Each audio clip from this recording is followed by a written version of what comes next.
Hello, Hi, Doug, is that you? that's me. Yep. Yeah, perfect. Thank you. I'm not seeing my video up here. I'm seeing, there's so many people on the call that you may not be able to see your specific video on the screen Okay. at all times, but I see you, Doug. Yep. Okay, thanks. Once the presentation disappears from the screen, we'll be able to see everybody. Yeah, there I am now. Yeah. Perfect.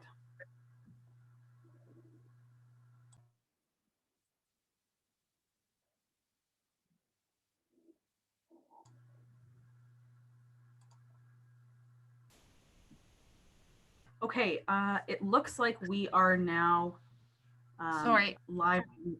Oh, Karen. Sorry, can I just confirm attendance for everyone because I can't see everybody's names and a couple of people don't have names popping up.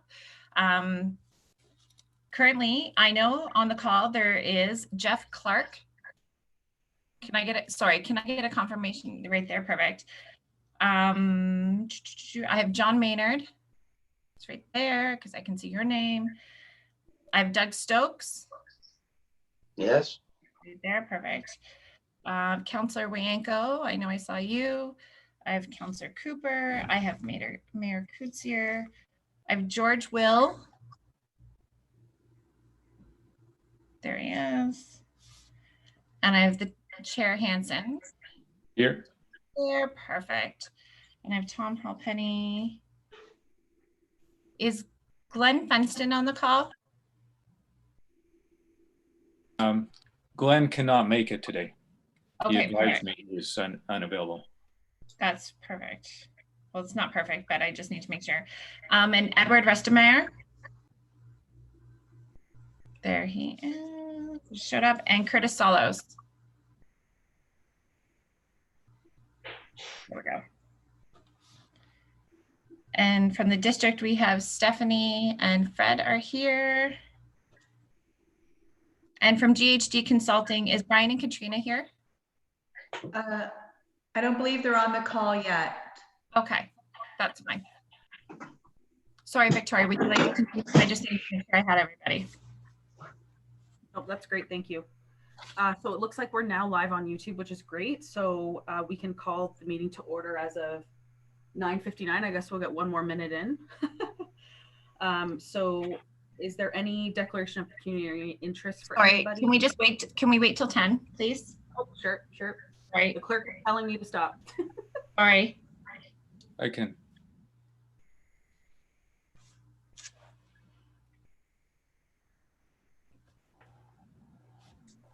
I have 10 o'clock. I can call the meeting to order if you will. Okay, I have 10 now. Okay, so let's call the meeting to order at 10 o'clock on the dot. Thank you. I'll ask, are there any declarations of pecuniary interest?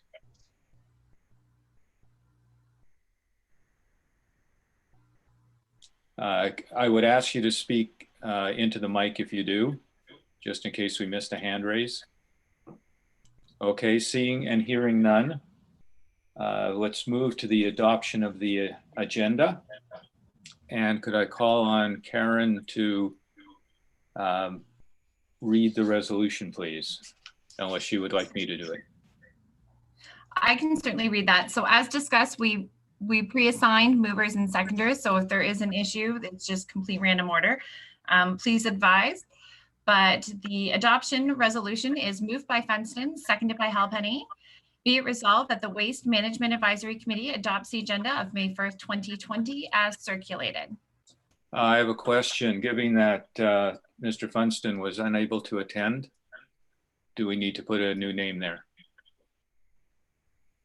That's a great, yes, we do. Let's do that. Thank you. I'm going to put in Clark because he's top of my list. Moved by Clark, seconded by Halpenny.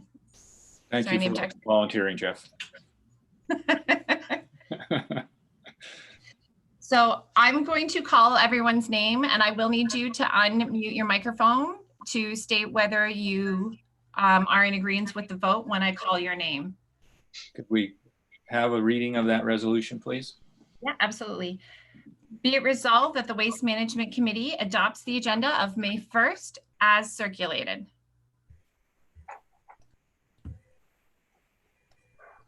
I'm going to call on Jeff Clark. How do you vote? Yes. Councillor Cooper, how do you vote? Yes.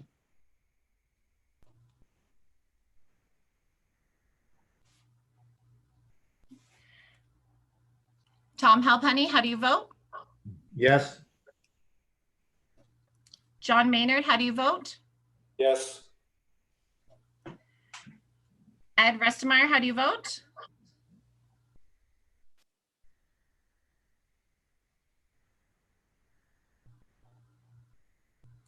Mr. Restemeyer, are you? Mr. Restemeyer, how do you vote? Okay, we'll circle back. I don't think he's hearing us. No. Curtis Solos, how do you vote? Yes. Doug Stokes, how do you vote? Yes. Councillor Wanko, how do you vote? Yes. George Will, how do you vote? Yes. Okay, I will try. Edward Restemeyer, how do you vote? I believe, oh, he's left the meeting. Okay. Chair Hansen, how do you vote? Yes. Okay. Let the record show the motion is carried. Okay, moving forward, the adoption of the minutes. If anyone has any changes that they would like to bring forward or errors they might have noticed. Seeing, I have one. okay. Could you tell us what that is, please? At the bottom of page 3, where it starts, where is the risk to human health? Close quotes. I think this was in reference to a question that I asked the commissioner. I do not think the question and answer was properly reflected in the minutes. It was a two-part question where I was trying to understand the broader issue of why we are here.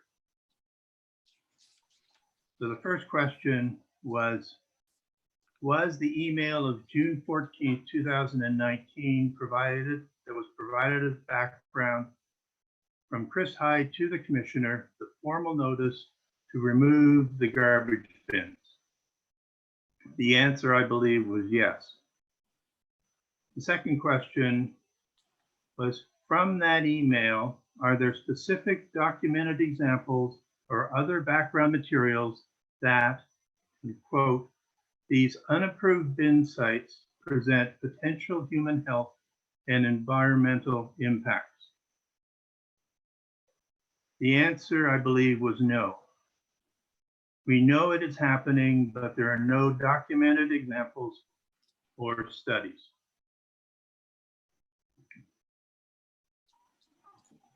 Karen, have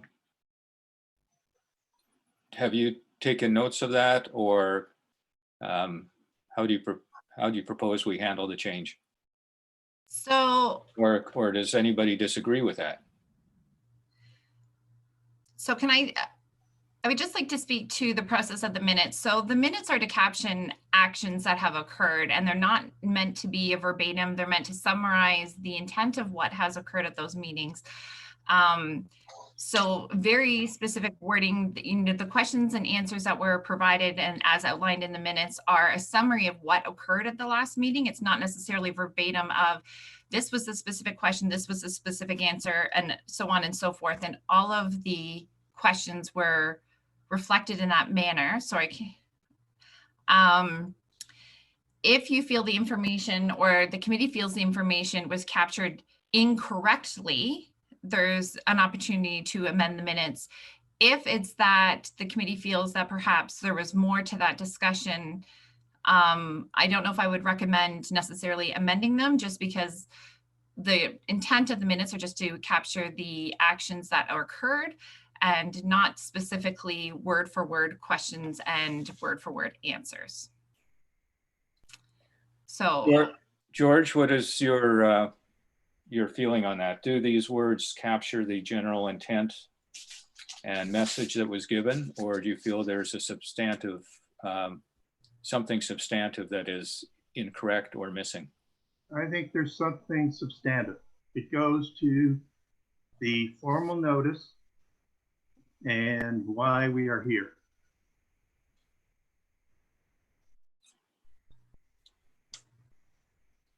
Do you have anything written down in terms of something basic that we might want to consider? I heard what you said. I couldn't write fast enough. Sorry? I emailed that to Victoria at about 9:30 this morning. Okay. If she can pull that up. And now, in fairness to the commissioner, he's not here, and that was a question directed to him. So I'm not sure that it's fair without having his comments. mm-hmm. I have your email from this morning. Victoria did forward that to me, George. I'm not sure how your wording can be, I'm going to say, tied up in a nice little bow to be reflected within the minutes without doing a lot of wordsmithing, I'm going to say. So it's captured in a more of a summary reflection than compared to how it's written right now. Look, I've said my piece, Okay. and I don't want to hold it up. I don't think it is important to hold it up to wordsmith. Okay. But I will be going back to the formal notice and just what is the evidence for all the crimes that are being committed. Okay, are you prepared to accept the minutes then as written and handle this separately later in the meeting or offline? Yes. Okay. Yes, that's agreeable to me. Okay, thank you, George. I appreciate your flexibility. Okay, are there any other concerns or issues to be raised with the minutes? In that case, Karen, can I have you read the resolution and call for the vote, please?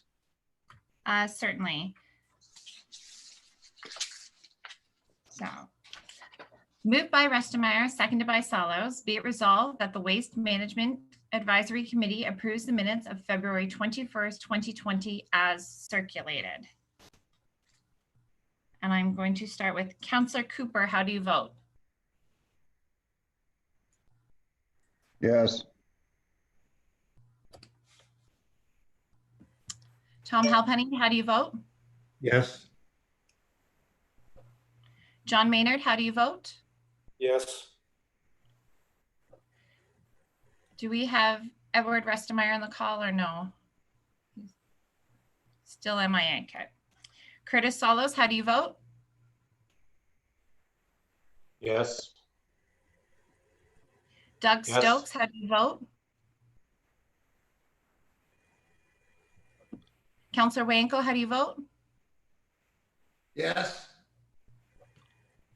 George Will, how do you vote? No. Jeff Clark, how do you vote? Yes. Chair Hansen, how do you vote?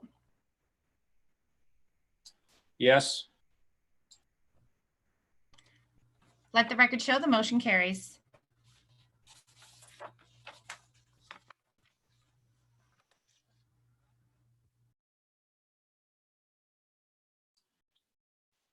Okay. That takes us down to the topics of discussion and the presentation. So I will ask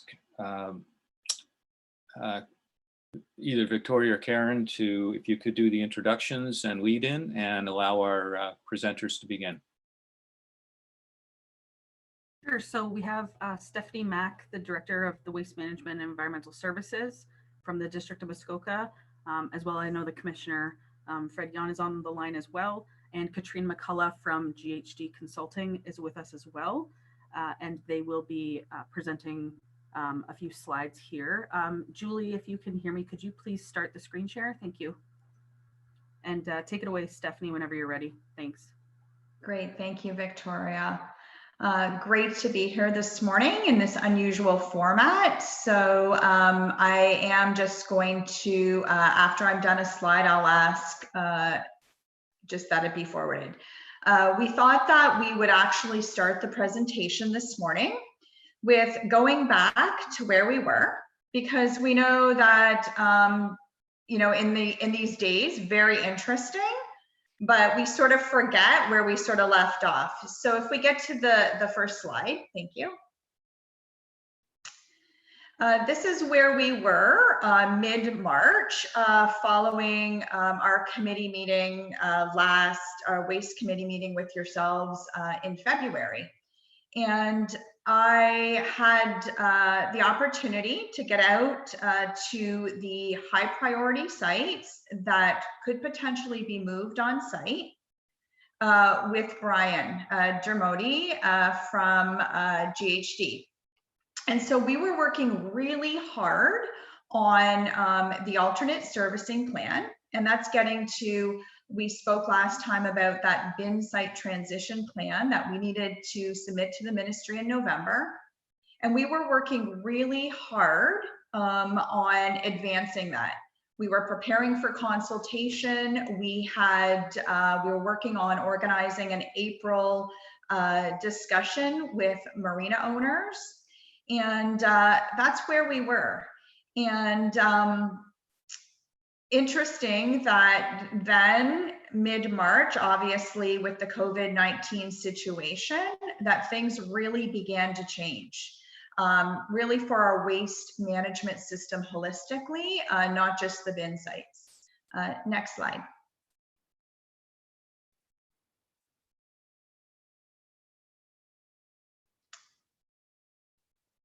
I believe if you could just go back to the previous slide.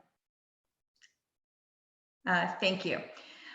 So mid-March, we start to realize that our operations now need to consider the COVID-19 pandemic, and we need to start preparing.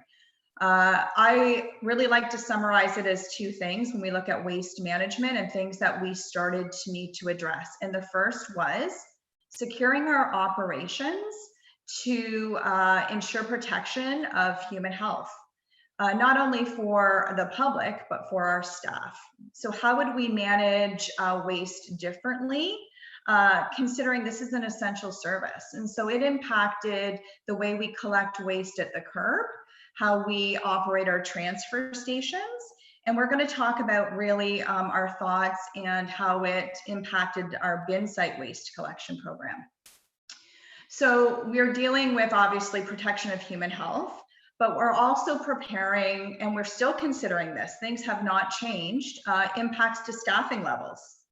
We do not know how illness and things like isolation due to illness in someone's home will impact how many staff we have to manage waste, from our curbside collection crew to staffing at our transfer stations, to our management team, managing contracts in our office team, customer service. And so we're really, every day now, I can tell you this is what is keeping us busy.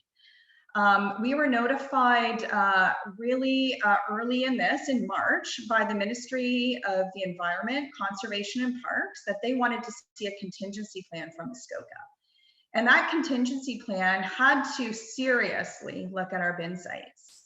We know that these are unlicensed. The ministry is not happy with these sites. And obviously during a public health crisis, that this would be important for them to understand how we were going to manage them. And We received some correspondence from them. It was followed by correspondence from the Simcoe Muskoka District Health Unit, that is that acronym on the slide, SMDHU, that they agreed with the ministry that licensed sites for communal drop-off was the way to go. And so we were working obviously on that, and really what the next short term looked like, even given the big transition plan. Getting to the bin sites, I can tell you that these take a lot of our staff's time.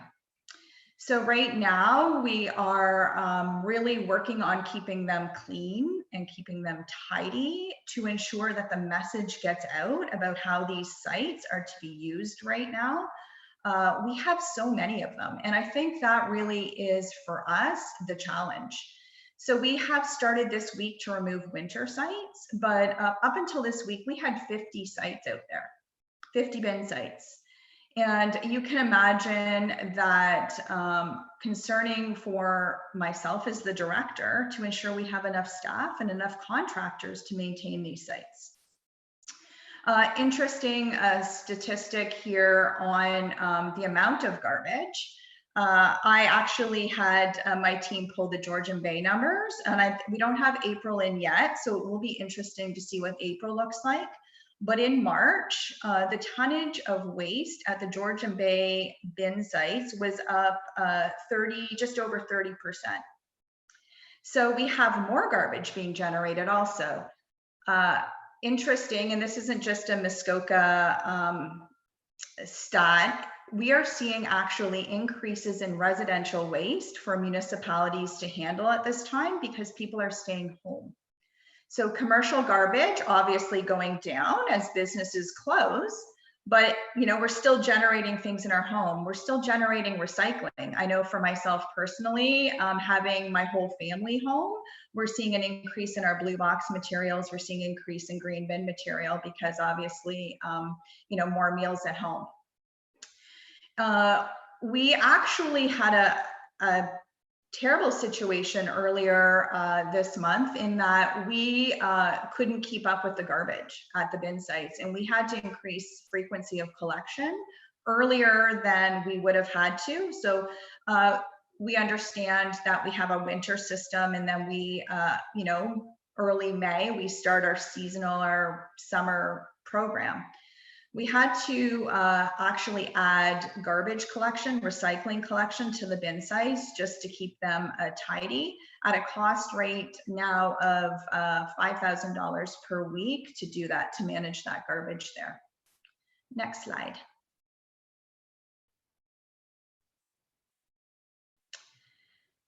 So I've spoken to this, earlier, but really these sites are very concerning for us. And we know that unmanaged garbage during a pandemic is not a good thing. We have, people touching the bins, an inability to really not, encourage physical distance. We don't see these all the time. We don't, it's not like our transfer stations where we have people there to really manage the garbage and manage the activities there. And so for us, this is really challenging. I can tell you that. Our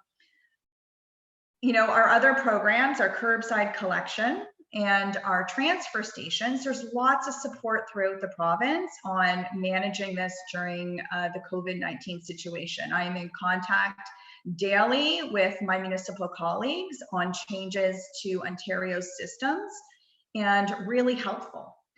But the bin sites are our problem because these unmanaged, the great number of unmanaged dumpsters do not exist,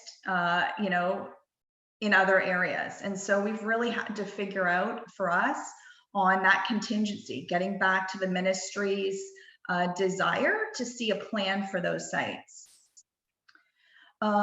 Continue obviously to work on ensuring that we have the staff and that we have the ability to continue to service our communities during this time. Recently, obviously, the impact of marina and landing closures, the ability to get trucks into tip bins has been interesting. We were getting almost daily response from our contractor that gates and barricades were going up, but there was still garbage to collect. So we were working really with our contractor to ensure that we could actually get in there and collect garbage. We sent out an email to our bin site hosts earlier in April that really tried to, get some messaging and get some information on whether or not they would be willing to host these sites or continue to host them. Garbage lying around and unmanaged garbage can bring anxiety, and it was important for us to touch base with those hosts to determine whether or not there was an interest to continue to host these sites and try to work on the new system and where we were going.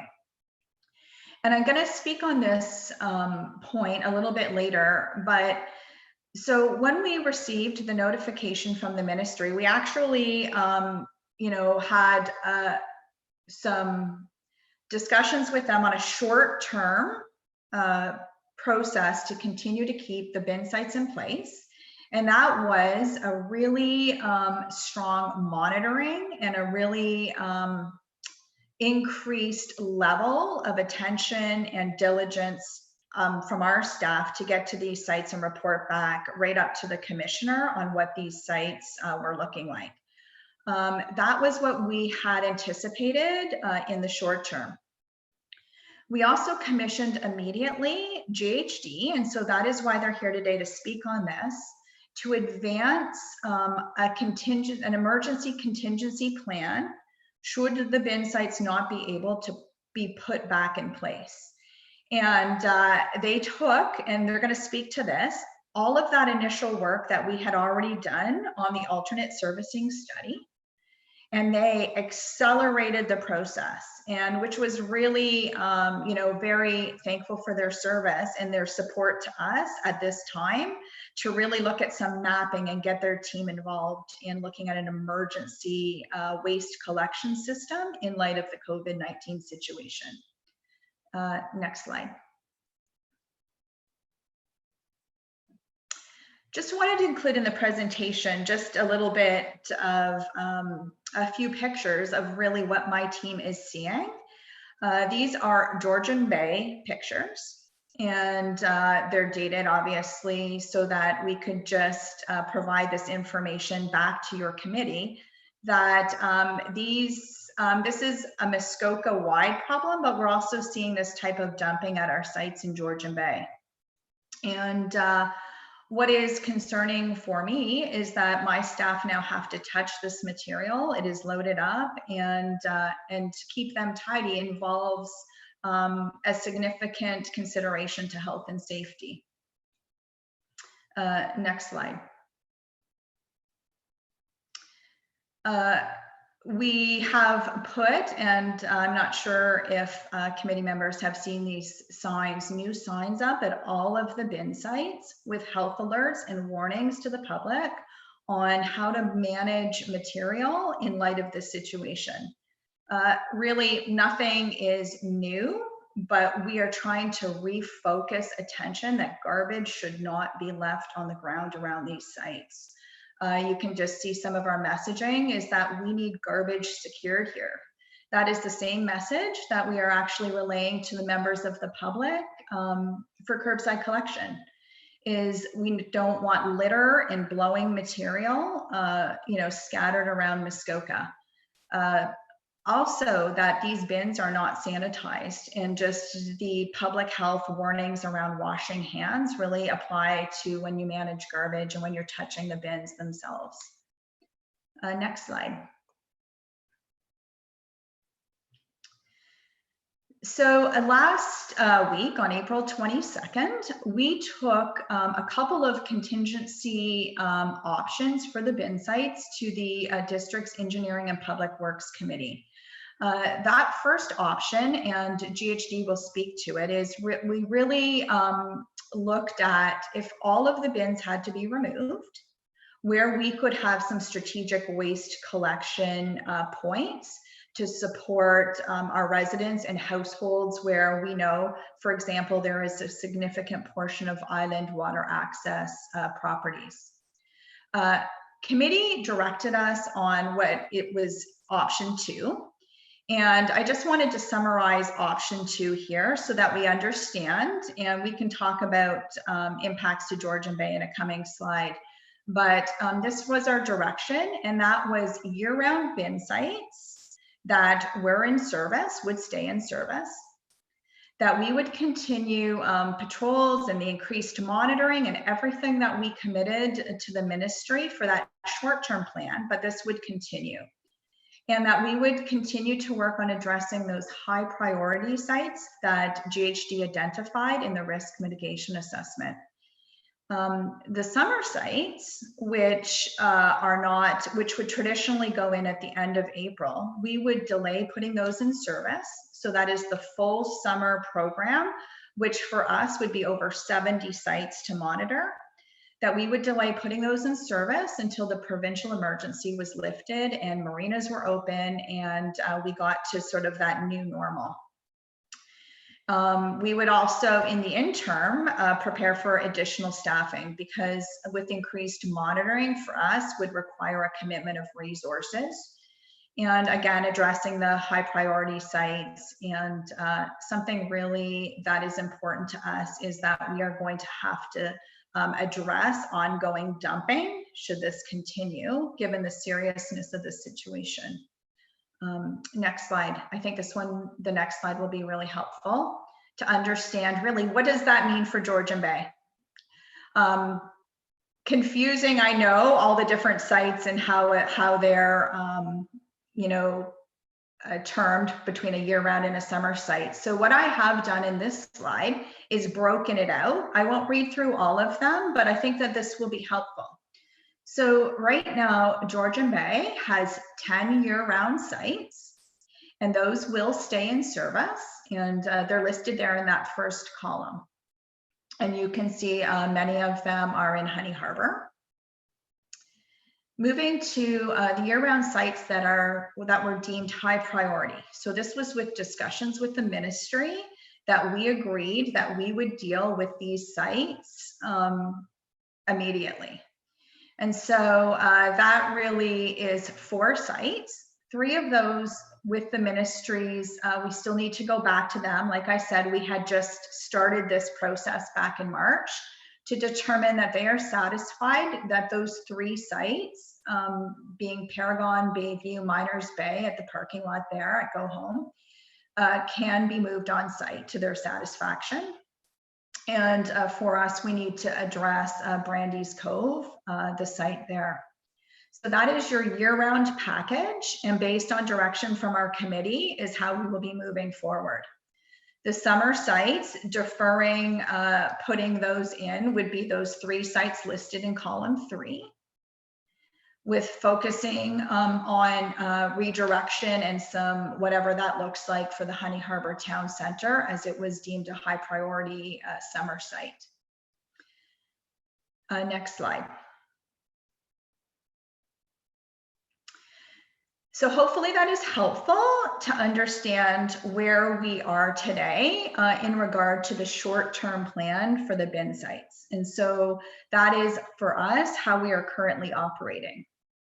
And that doesn't mean to say that we aren't focusing now on going back to, we took a little detour in March on the COVID-19 planning and contingency. But now we're starting to get our heads and our discussion back around getting back on track in regard to the full transition plan.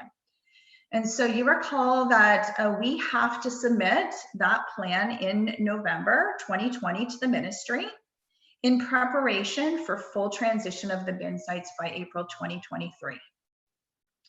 And we are making some interesting progress based on the initial work that has now been done by GHD in the emergency situation. So it really did fast track our plans, and it's kind of an interesting situation in that out of something so challenging, it is good for us because it's given us a step up to move forward. We are currently working on what does consultation now look like in COVID-19 times. We do not know when the day will come when we can allow the public now to congregate in large numbers at a public open house, or even at a stakeholder session, a roundtable stakeholder session, which is what we had originally planned for marina owners. And so I know maybe Katrina can speak to that GHD and their team, this isn't just a Muskoka issue, that really all of the technical experts are now working on this. Can we do a forum such as, you know, how we're using Zoom today to get public feedback? What does that look like? How can we now engage? And it's very interesting times. For us too, we have a really great bin site host survey that we were just prepared to release before this, seeking information from all of our hosts and our marina sites on their operation, who they're supporting, how that information then can be supplied to alternatives. Obviously, gathering feedback on alternatives have started again, and we're going to speak to that a little bit also, and understanding communities and travel patterns. Did our emergency plan that we were working on, did it really, does it really exemplify what is going on there? So we're really seeking again to get back on track with getting information and feedback. And again, we're still working on that big transition plan and meeting the MECP deadline. So with that, I am going to ask for the next slide to be called up. And I'm going to introduce, we spoke at our meeting last time about having our consultant, a GHD, come to present. And so I'm going to introduce Katrina McCullough. She has been working really hard with the district team on the contingency plan. And she has brought with her Brian Dermody to come and assist as they see fit. And I will let them take it away. Thanks, Stephanie. Can everyone hear me okay? Yep, okay.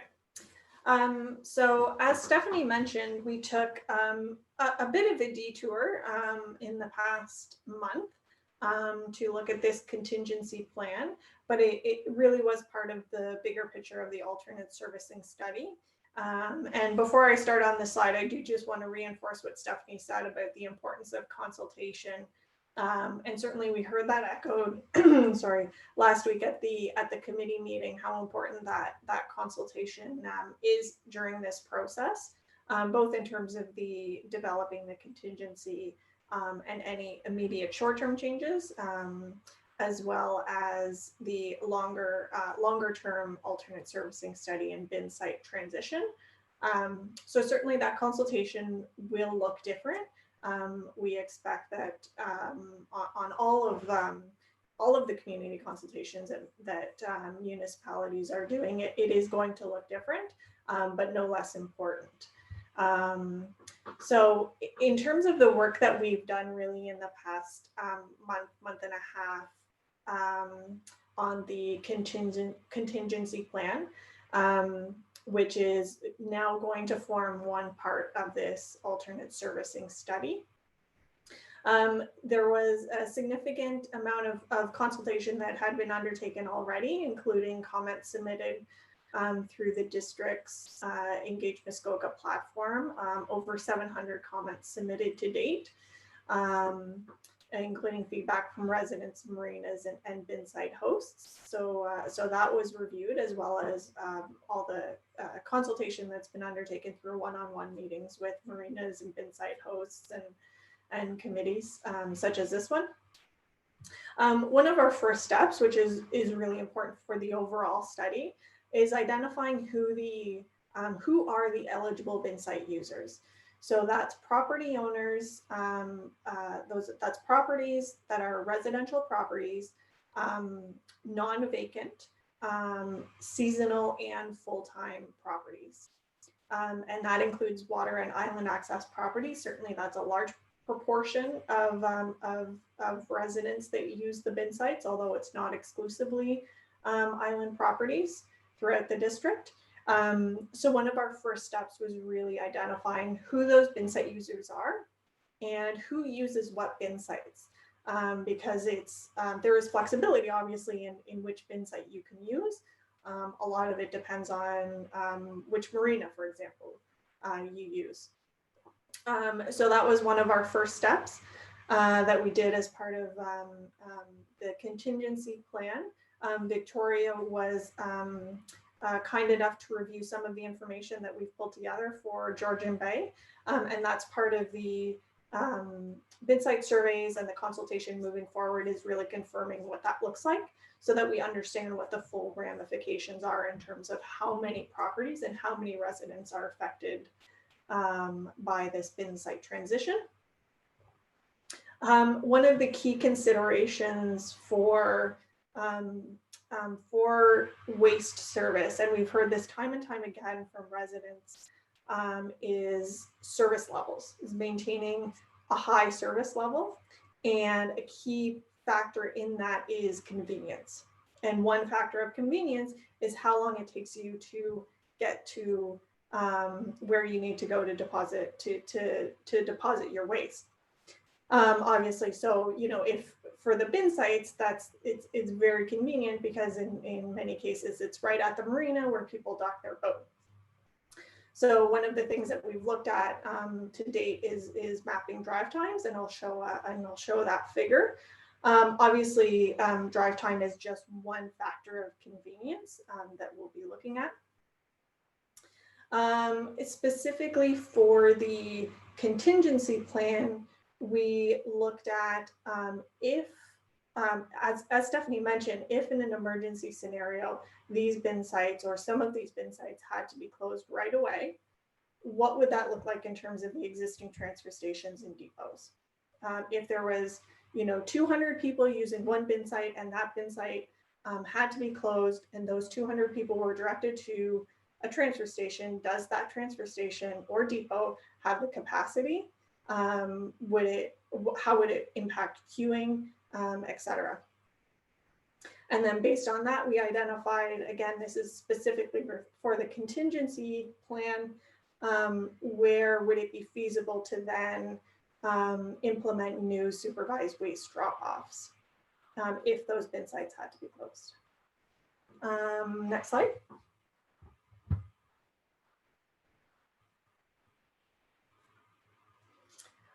So this is a figure that was included in the terms of reference for the alternate servicing study, if you review that. So this is basically the current situation in Georgian Bay in terms of the bin sites, existing transfer stations and depots. So these are all of the bin sites, obviously many of them in Honey Harbor. One of the first things we've done is broken up each municipality into what we call bin site communities.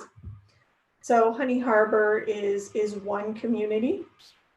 Another community is Go Home Lake, and a couple of bin sites there.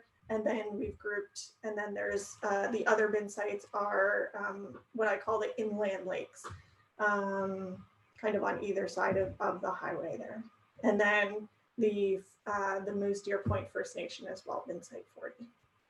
So that's how we're looking at it. If you go to the next slide, that just provides the context for these numbers here. So as I mentioned, one of the first things we did is really try to nail down who uses what bin sites and how many eligible households there are. And these are the numbers, the number of property owners here were provided to Victoria and her staff for review. And so they did an initial cursory review, and certainly we can continue to refine these numbers and look at them through GIS. So initially we identified that there are about 2,500 households in Georgian Bay and 12 Mile Bay using the bin sites. obviously primarily island properties. In fact, all of Georgian Bay, it's primarily island and water access properties using the bin sites. And so when we looked at contingency and what that would look like if those bin sites couldn't reopen, there is the existing Honey Harbor Depot, which is fairly centrally located.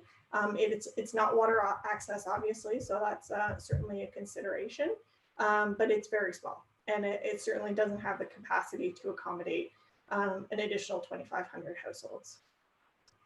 So in terms of a contingency option, we identified the potential for a new licensed depot in Harbor, ideally in a central location. And of course, given the importance of the number of water of island properties and water access properties, ideally in a location that's accessible by boat. The next community that we looked at was Go Home Lake. So there's about 450 eligible households there, again, primarily island water access. The closest depot there is South Gibson Lake Road. Again, smaller depot might not be able to accommodate that amount of traffic and waste. So we identified that there's a possibility for a new licensed depot in the Miners Bay parking lot. Of course, all of these, any new proposed depot would have to be developed, whether it's Honey Harbor, Miners Bay, would have to be further developed with site review, consultation. In terms of the contingency, I will say any new licensed depot would have to be, the ministry has stated that all depots, of course, any waste servicing has to be licensed. That means that it has to be fenced. It has to be secured. It has to be staffed at all times when it's open, and when it's not open, fenced and secured. But if for some reason contingency did have to be implemented, the ministry has communicated that the district can apply for emergency approval, emergency ECA for those depots. And then the final community, as I described those, I call them the inland lakes, about 750 eligible households. And the contingency option that we identified there is to direct users to Baxter, direct residents to Baxter transfer station. It has sufficient capacity. It's obviously not as close as the current bin sites are to people, but it is a convenient location southbound on Highway 400. Again, that's the contingency option. So this forms a good foundation for what we're doing as part of the alternate servicing study. But I want to make sure that people understand that this is not the end point. This is a starting point for the bin site transition moving forward. Next slide, please. And the ultimate, the ultimate solutions that are identified through the bin site transition may look like this, or they may look like something different. So as I mentioned, we're looking at, the district asked us to look at several factors in the alternate servicing study. And one of them being a convenient location, which is a key component of service levels.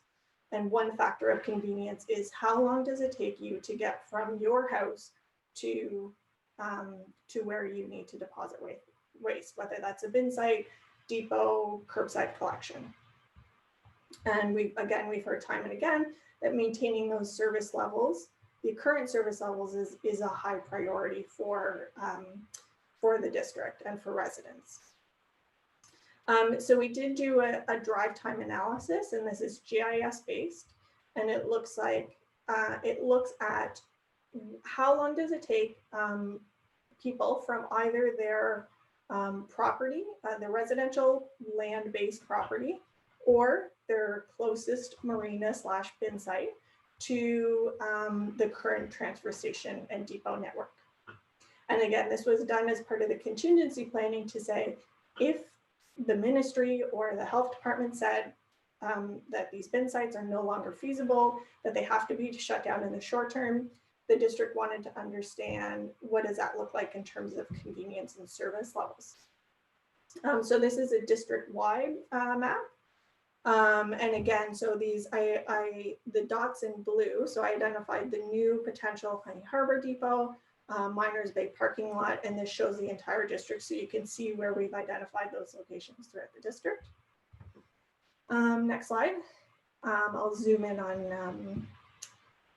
on Georgian Bay here. So again, I just wanted to reiterate, I know there was questions at the committee in terms of what this means for water access properties, because you know it's challenging to account for boating times, obviously, depending on different boats and different, you know, the type of boat that you use, how fast you go, and where your island is located. So I do just want to clarify that this calculates drive times from the nearest bin site. So from when, from wherever the marina is that person docks their boat and uses that bin site to the closest transfer station. So obviously that's not a reflection of the entire time from when you leave your island property, pack up, get in your boat, take your boat across and dock it. And so that's why this is going to be one component of the larger alternate servicing study. Certainly this drive time analysis is not the be all and end all. It's one good indicator for convenience, but it's not the only factor that we're looking at. Next slide, please. And I think, Stephanie, this is you. Thanks, Katrina. We actually just wanted, this is our last slide, is to talk about a couple of things. And the first is just to reiterate what we're working on, and then talk about how this committee can really help us to move forward and to, sort of move the ball down the field a little bit. And really, we are still working hard on the alternate servicing plans, and Katrina and her team, as she said, we have a good foundation, but this work now really needs the consultation and the feedback and all of that additional component of getting really those who use the system to provide feedback. It is going to be essential to us putting that plan together. And so we're working on that. Again, working on a new plan for consultation and what that looks like. And I know Katrina and her team have some thoughts, and that is all now to be worked through. And again, working on the full transition plan for the fall. And I think now, out of the whole presentation, this probably is the most important. And that is, what information do we need now from Georgian Bay and your residents and this committee that can really help us put together the plan? And I'll just go over this bullet by bullet. The first is just to confirm the use of the bin sites themselves, who is using them, land, water, travel patterns. And so Katrina spoke to this about, drive times from the bin site are one thing. We absolutely understand, though, that there is a component to water travel onto this. And so any feedback we can have on that, really helpful. Determining where potential depots could go in Honey Harbor and at Go Home Lake.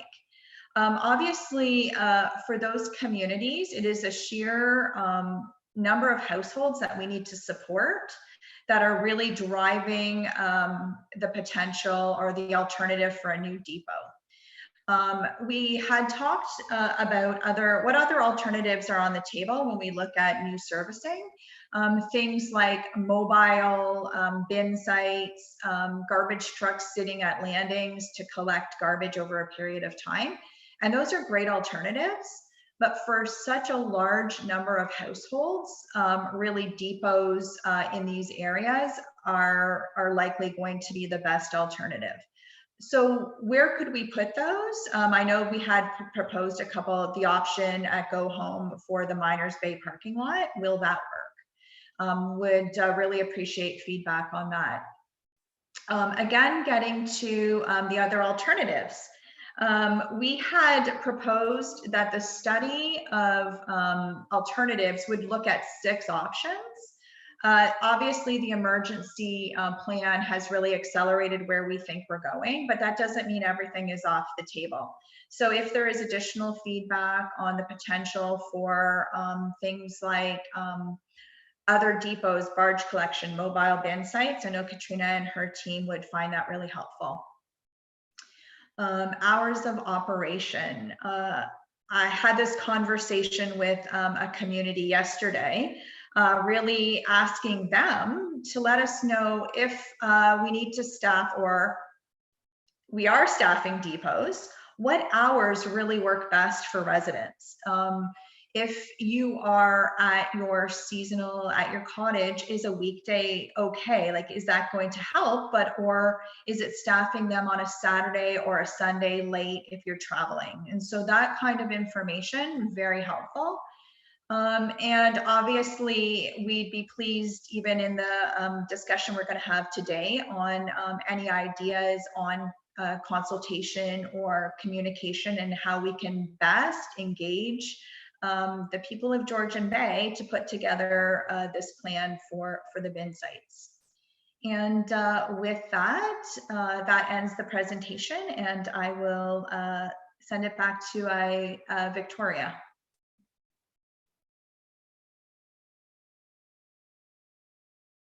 Thanks, Stephanie, for that, and Katrina. I will shoot this back to Bruce to start kind of the round table, and I'll leave it to Bruce to determine how he wants to go about it. But I assume we'll be able to give everyone a chance to ask any questions of the district and the consultant while we still have them. I think that's the best way to move forward. But Bruce, I'll hand it over to you now. Thanks. Thank you, Victoria. So this is a bit of an experiment using the electronic process, but similar to the first meeting, let's do it more or less round table in terms of initial discussions. I'm going to ask Victoria to help me here.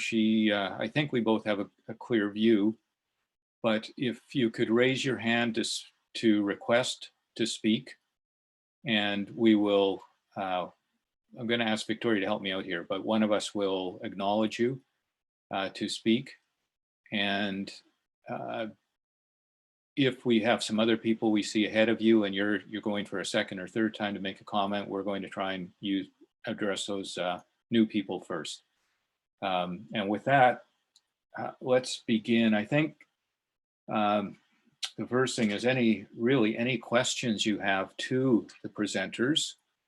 And the second part would be any comments you have on some of the items that they've asked for feedback for or concerns we have.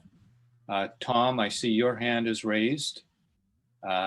So at this point, Victoria, can you make a list as we go along here? Tom, Peter has raised his hand. Jeff next. George, Will after that. And for now, that's it. If we see people, we will add them to the list. And so I think, Tom, you have the floor. Okay, I just got a couple of questions. Back to Stephanie's presentation. I understand that there's a concern about the bin sites, and you're going to be adding staff to go around and help making sure that they're clean. Is part of the cost considered going to increase the number of bin site pickups? Because I think part of the reason why they end up a mess is because the bins are full and they haven't been picked up. That was my first question.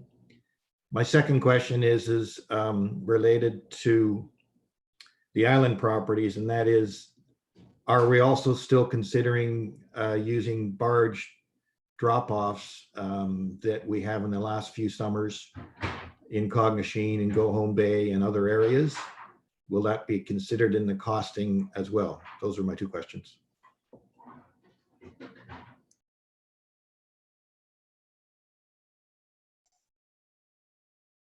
Through you, Mr. Chair.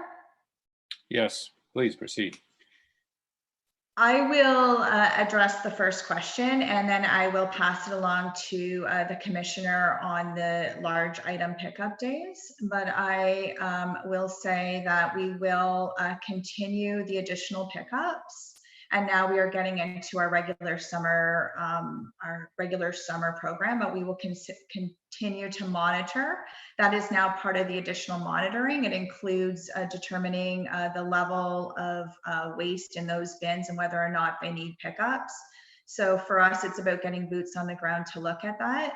I know that continued increases in waste will impact our budget, and so we'll continue to monitor that. Commissioner, did you want to speak to the large item pickups? Through you, Mr. Chair. Certainly, and through the chair, we just actually had this discussion yesterday with staff and the CAO. Going back to Stephanie's earlier comments, I just want to reiterate that we're extremely challenged to deal with all COVID impacts, particularly in solid waste. The decision that we came to, and I apologize that we haven't had a chance to communicate this out to any of the councillors yet. In regards to the large event, we had 2 shoreline events planned this year and 1 barge event. I think the best decision we could make is to defer that until later in the summer. I know there's a number of health and safety concerns that we need to take into account, particularly working out the logistics of how staff can distance themselves. My understanding is that my staff assist the public in taking large items out of boats and that sort of thing. We need some more time to really get our heads wrapped around the procedures and protocols. At the end of the day, like, our job is to protect our staff and the public from COVID impacts. Certainly appreciate that large item pickup is important to the Georgian Bay community. We need a bit more time to just kind of firm up the timing of that. The barge event was planned for in August anyways, and the shoreline events were planned, I believe, in June. Stephanie could correct me if I'm wrong. We do plan to get some public communication out as soon as possible on this, but I hope you can appreciate our position on that. Thank you. Tom, anything follow up on that? Are you okay with what you've heard? Oh, that's good. Thank you very much for your answers. Okay, Victoria, who is next? Peter is next. Over to you, Peter. Thank you very much for the presentation, and thank you, Bruce, for chairing. Just with respect, I have other questions I'll ask later on with respect to specifically the marinas, but and I would like very much to hear from marina operators like Curtis about what's going on in the marinas in Honey Harbor. But initially, I would just ask that Stephanie and team, Katrina, take a look at your map and drive times. I know you've been made aware of a concern about the reflection of that map, but I think it's to show that it's a 1 to 5 minute drive time from these locations. It's all green on Georgian Bay is not a reflection at all of what's going on. And so I think most of Georgian Bay would be, in fact, red, not green. The drive time, by the way, we consider our vessels just like a car. It's a drive time. And so we're talking about anywhere from 30 to 40 minutes to an hour and a quarter to get to any of these bin sites. And I think that needs to be reflected in the information that's being put out there to our committees, to the public, so that we have a clear picture of what it is and what it isn't.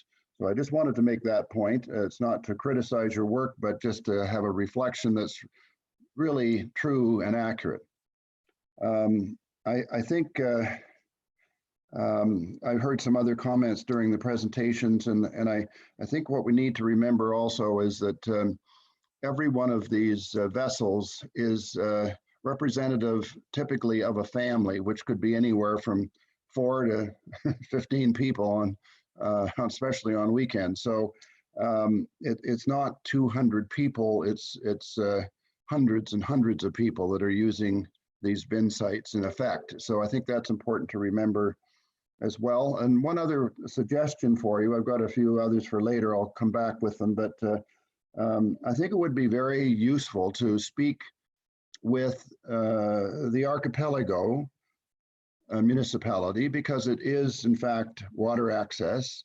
It's even in terms of numbers, bigger numbers than we have in the township of Georgian Bay.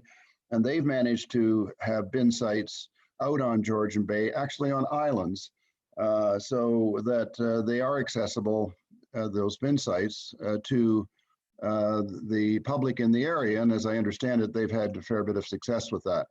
And, you know, maybe the ministry isn't delighted with it, but they did license them, and I think it's something that we need to consider. So I'll leave that with you in terms of the research that you're doing, and come back with other questions later. So these are just some observations about the presentation. Thank you. Peter, just if I could add on to that, and for everybody else's information, we can look at a resolution which has been drafted to outline any questions or things we have that we want at the end of this for the district to specifically address, that we can take to council and ask council to take forward. So for example, Peter, you know, I think I'm very familiar with the similarities to our friends up north. And that is one thing we may want to add to a resolution to ensure that type of thing is looked into, or at least we will make our attempt to make sure it's looked into, so that it's noted officially. Victoria, am I in line with that comment?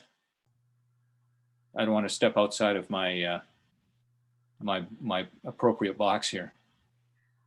No, that sounds appropriate. I believe the clerk and I can definitely make those changes for you for sure. Yeah, okay. So, at the end, when we get in the end of this, let's make sure we've captured the key things that we would like to take forward to council. And with that, Victoria, could you introduce the next? Oh, Peter, did you want to add? Just to follow up on that, in terms of a resolution and matters that should be on there that I haven't discussed yet, but for the last 2 or 3 years, I've been trying to get specific financial information as to the cost of 1 bin site, 5 bin site, whatever bin sites, and have been unable to really get to the bottom of that. And so as part of the resolution, I would like to see us, since we were talking about that resolution, is to recommend that the Director of Finance for the Township of Georgian Bay and the Director of Finance for the district formulate a plan to provide us with a direct cost analysis for the services that are provided, so that we can make decisions at the Township of Georgian Bay in terms of the types of services that we would even want to have now or in the future. So I think that would be very helpful. And I know that there's been budget analysis done, but it really doesn't, because there's a market value assessment piece in here, it has nothing to do with the cost. So I'd like to see the cost. So I'd like to add that to the list, since you're raising the issue of having a resolution with some very specific information. Thank you. All right, thank you, Peter. And that was something that I was going to actually, along that line, bring up at the end if somebody did not raise it through the round table. I do remind members that our terms of reference does have a point. One of the things we're supposed to do is to provide advice on the following and review the cost of waste management. So that is something we have been tasked with. And to date, we have not seen any numbers on any of these options that could come forward. So yes, I think that's something we should add at the end. And with that, Victoria, could you introduce who is next on the list, please? So the next for questions is Member Clark.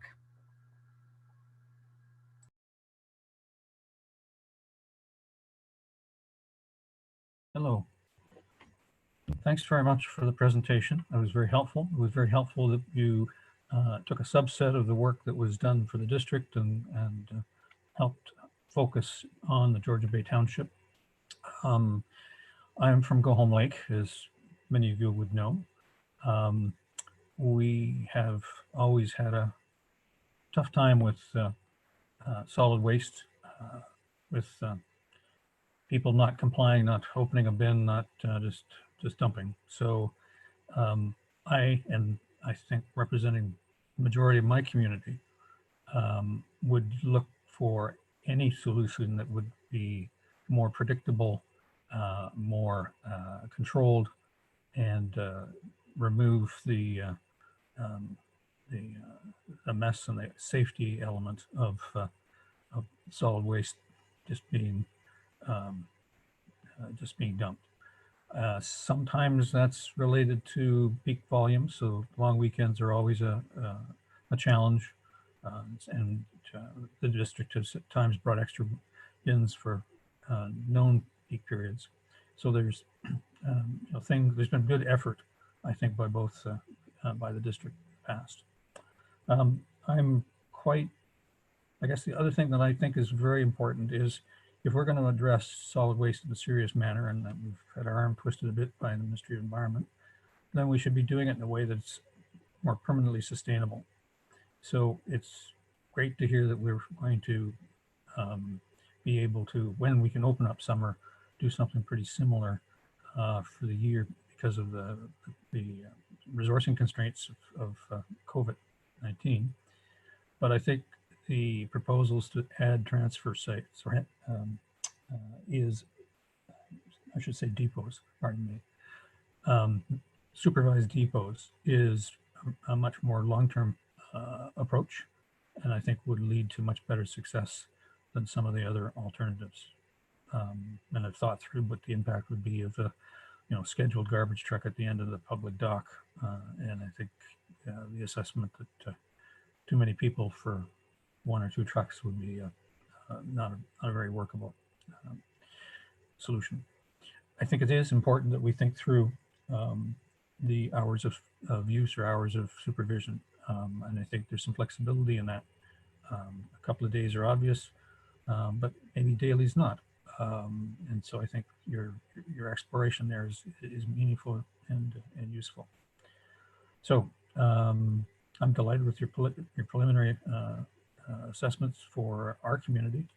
And we have the same phenomena go on as all across the district, that there may be 450 of us, or 450 cottages, but that's not 900 people. That's certainly in the summer season, that's probably more like 1,800 or 3,600 people that is your waste generators.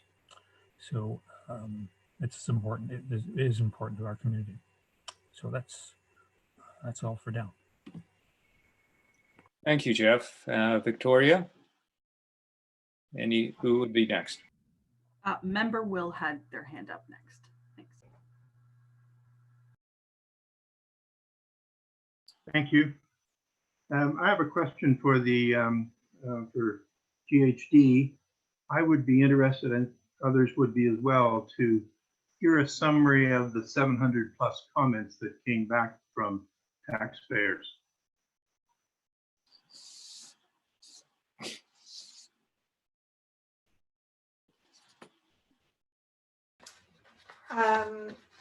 Yeah, Mr. Chair, if you'd like me to answer that. Yes, I'm just wondering how that's done. But if you can give a quick summary or provide us with a commitment to provide a summary at a later time, but at a high level, is that? Yeah, absolutely. Yeah. So yeah, and the short answer is that we, in the this document, which is the terms of reference for the alternate servicing study, this was finalized in I want to say mid to late March. So as part of finalizing that, we reviewed all of those 700 comments. and summarize them in a chapter in this section. So it's about 2 pages or a page and a half where we summarize them. So that's a really good reference to get a summary. At a very high level, some of the comments that we heard were, and I'll go kind of in order, is a desire to keep the existing bin sites, or comments around specific bin sites, questioning whether they pose an environmental risk. Comment to not, an interesting comment that we heard was simply just don't remove them without having an alternate servicing in place, and concerns or perhaps confusion that the plan was to remove these bin sites without having something else lined up. Request for consultation on the alternatives. A lot of concern, a number of people expressed concern that removing bin sites would result in increased illegal dumping and burning of waste. So I think that speaks to the sentiment that certainly residents are very concerned about the environment and about illegal dumping, and illegal dumping at the bin sites is not great. But we don't want the solution to be worse than what's happening now. Convenience being a key factor for residents, primarily for water access only residents, or desire for a water access collection solution. And then there was, moving on from that, there was specific comments on existing depots, transfer stations, convenience, whether this one is convenient or not, consideration for seasonal residents who obviously may not be available at a specific day during the week, concerns about or the need for a waste disposal solution that doesn't attract bears or wildlife.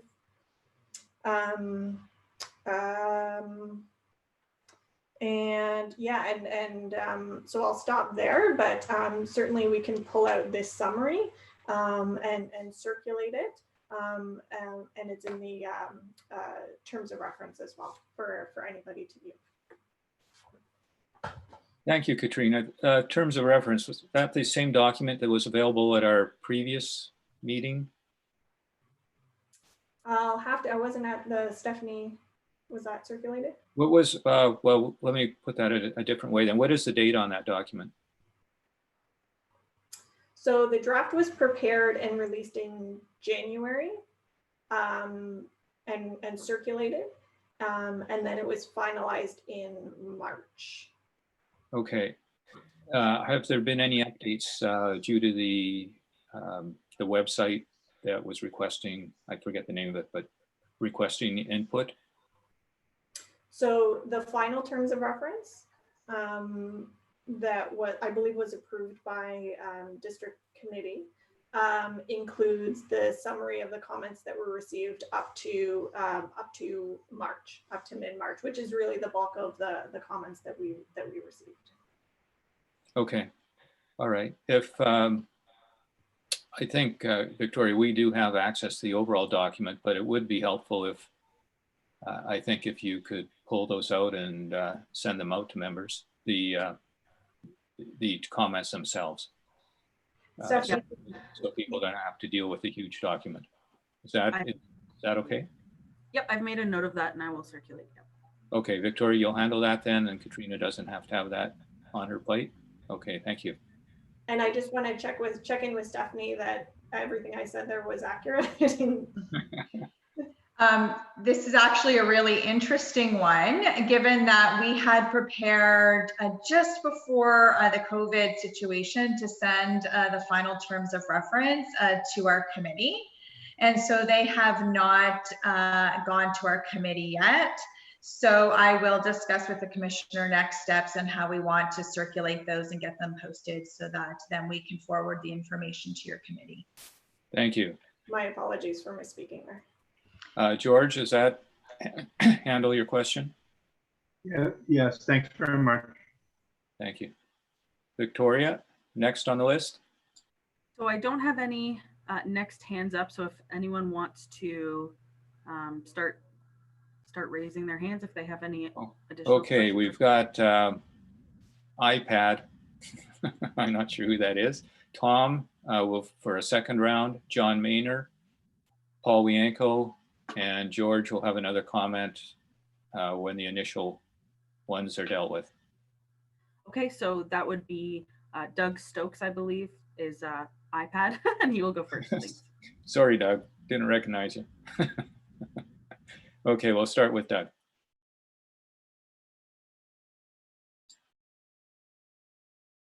Doug, you're still muted.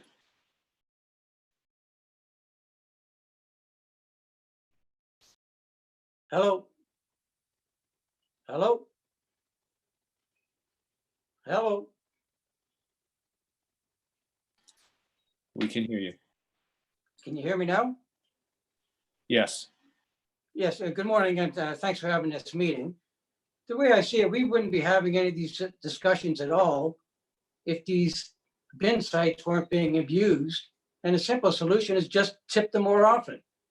Now, we can put up signs to have people call in and let them know when the bins are getting full, or you can also have cameras to monitor the bins when they're getting full, to have them picked up more often. It's a very simple solution, I think. Thank you. Thank you, Doug. I think there's a couple comments there that we could possibly address. I'm not sure, Stephanie. The one I'm thinking of is cameras. We have a camera on the Gibson Depot, which I understand really doesn't do anything. I'd like to understand that a little more, and then any of the other points that Doug has raised as well, if you could possibly address. Sure, thank you, Mr. Chair. Actually wanted to go back to some of why actually we're here to talk about the bin sites. And that really gets to direction from the Ministry of Environment, Conservation and Parks that the concern obviously is illegal dumping, but really the the root of this discussion is that these sites are not in compliance with the Environmental Protection Act. And we have to work on alternative solutions because they do not hold what is called environmental compliance approval and they are not licensed. And so the directive from the ministry was that we look at all of our bin site waste collection network. So that is 88 sites at the time. And we come up with this transition plan to look at what is our new system for waste collection. So that is our direction from them. And we have now until April 2023 to work on what Muskoka's new waste system looks like. And so obviously concerns with keeping them tidy and neat and getting them tipped and working on a better monitoring and management system in the short term. But we can't forget that we're still working on this long-term plan, which is that the direction of the ministry. Okay, thank you, Stephanie. I'm going to keep you on the hot seat for a minute, if I may.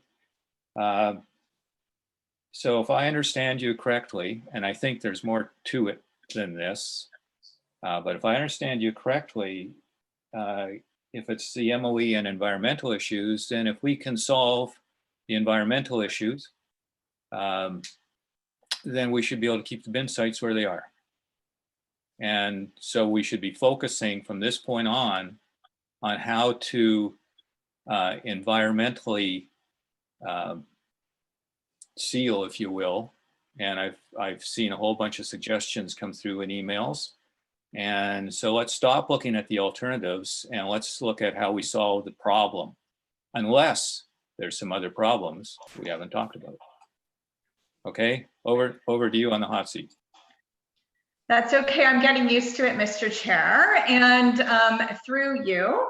So let's just go back to the beginning, and perhaps I'll even get JHD to jump in here too, because we hear this a lot and it's a really good way to start our discussion is why are the bin sites, why aren't they allowed by the ministry? How is the ministry seeing these? Really, they're dumpsters. we call them bin sites, but we all know they're just dumpsters on road allowances. These are dumpsters at marinas. What makes those dumpsters different than dumpsters that we see in commercial parking lots? They look exactly the same. And we have to remember that our dumpsters are different because we are accepting waste from multiple residential properties. So these aren't commercial bins just accepting marina waste or a business's waste, is that we have actually no way of knowing who is using those sites and what types of materials are being dumped into them. And in that discussion, the ministry sees our dumpsters as actually transfer stations, that we are accepting garbage and recycling from multiple properties without any secure management of that. And so if we were to license these sites as transfer stations, which is the mandate that they will have to hold a license, that transfer station license comes with a whole bunch of rules and a whole bunch of technical specifications. So things like fencing, supervision, Katrina talked to this, and a whole bunch of things that environmental reporting and management and control of that site, very similar to what we see at our existing transfer stations and depots.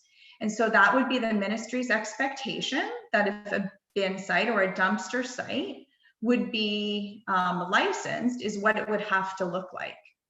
And so now for us, as we look to our new network and our new waste collection network, is it feasible to have 88 licensed depots where the existing bin sites would sit? And I can tell you that there's an interesting component that falls alongside licensing transfer stations or depots, and that is the land use component. So the ministry's expectation that we would have all land use approvals in place to submit applications for new waste sites. And so some of these sit exceptionally close to the water. Whether or not that would be feasible, we would have to then begin that discussion. And I'd be pleased, getting back to the discussion on Archipelago, we've had some great conversations already with them and their team on their facilities and their environmental compliance approval. And I'd be pleased to present some additional information on that, because there is a land use, there is a whole bunch of specifications that would go on getting these sites licensed up. So be pleased to discuss further or answer any other questions on that ECA. Okay, I'll leave it to the others to raise any questions that come forward, follow on to that. Doug, you were the last one. Did you want to add something to that? Yes, if there is a small bin at each one of these bin sites for hazardous waste, for paints, oil, stuff like that that could be monitored on a weekly or daily basis, whatever it takes. There goes the environmental problem right there in a small bin. And get the bins picked up on a regular basis so there's no mess there. Problem is solved. Thank you.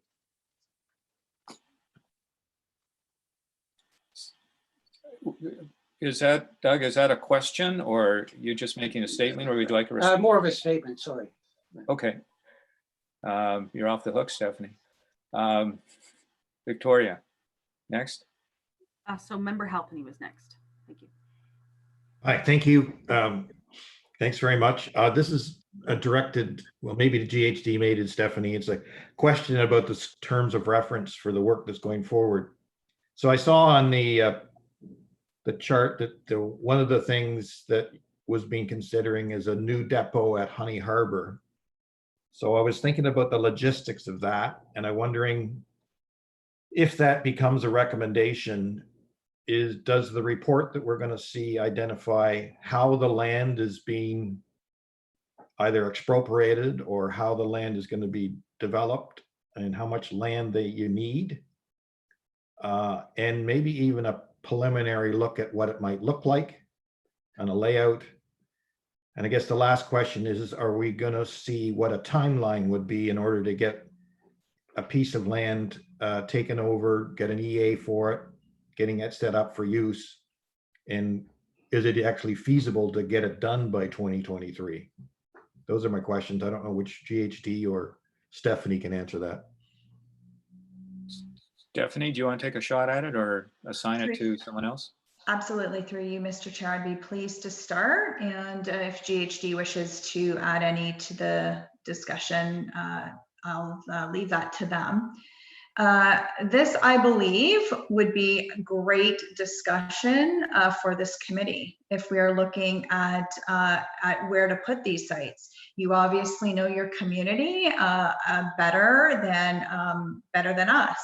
And so we'd be absolutely pleased to start that discussion on ideas and thoughts on siting those facilities, obviously with your land use planning team. In regard to an EA, these sites will not likely trigger an environmental assessment. Very interesting with waste facilities is that it is all based on tonnages and based on our materials. This would simply be a land use planning approval process. So that's official plan, any official plan amendment, zoning amendments, and then getting to submission of an environmental compliance approval. And so that gets to our timing of submitting the transition plan in November. Works would then begin on these approvals and getting that set up. Obviously, if a new depot or a facility is required, these would be the last bin sites to transition because it would likely take us right to 2023 to advance that infrastructure. So that actually is a good point in regard to timing and why we need a plan. And that's because some of these bin sites will be easier to transition than others because the alternatives might not take as much time to put in place. And so in other areas of Muskoka, where the alternative might be a mobile collection system or a garbage truck at a landing, we could likely implement that fairly soon. But if we need to put in place new actually waste facilities, it will take more time. So that is why the timing, and because we get that question also, when will my bin site be transitioned? Is it going to be next year? Is it going to be 2023? It will depend on the alternative that's put in place. Brian or Katrina, would you like to speak to the permitting and the approvals process? I just wanted to clarify one point because I heard reference to the terms of reference in there. And so I just wanted to ensure that it's clear that if that is a recommendation, for example, a new site, a new depot at Honey Harbor, that's not in the terms of reference, but that recommendation would come out of the alternate servicing study that's being developed now that's due in November. So I just wanted to clarify that point. And certainly we do have, and Brian's more the expert on this, have a good sense of the minimum requirements for a depot, how much land is needed, the minimum land use approvals, and that kind of thing that we can use to say as almost generation criteria to say, here's where it would be feasible to place it, or where it would be approvable. Katrina, it's Bruce. Stephanie said district would be interested in input from the community in the terms of a Honey Harbor depot, if that was a solution, where it might go. You mentioned that there are land sizes and restrictions. Well, I guess kind of the prerequisites before you can do something. Could you possibly send to us or to Victoria what those minimum requirements are? If we do at some point look for something or try to participate in helping identify a location, we need to know what those are in order to go forward. Would that be possible, Katrina? Yeah, I think that's absolutely possible. Yeah. Okay, thank you. Any follow-on question to that by the? Bruce, I guess I just wasn't clear to me with Katrina's answer about the terms of reference. So Did you say that the recommendations on the locations of the depots is not part of your terms of reference? Or what did you say was not included? Correct. What's in the terms of reference is just the framework to say, here's how we'll study the alternatives to come up with a recommendation, but the actual recommendations are not in the terms of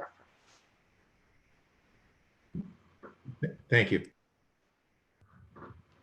Okay, Victoria, I did notice earlier and forgot to mention, I don't know if you did, that Ed Restmeyer rejoined the meeting. Okay. Next, Victoria, who else was on the list? Next in line is Member Maynard. Thank you. John, you want to proceed? Yes, thank you, Mr. Chairman, and Stephanie and Katrina, thank you for that wonderful presentation.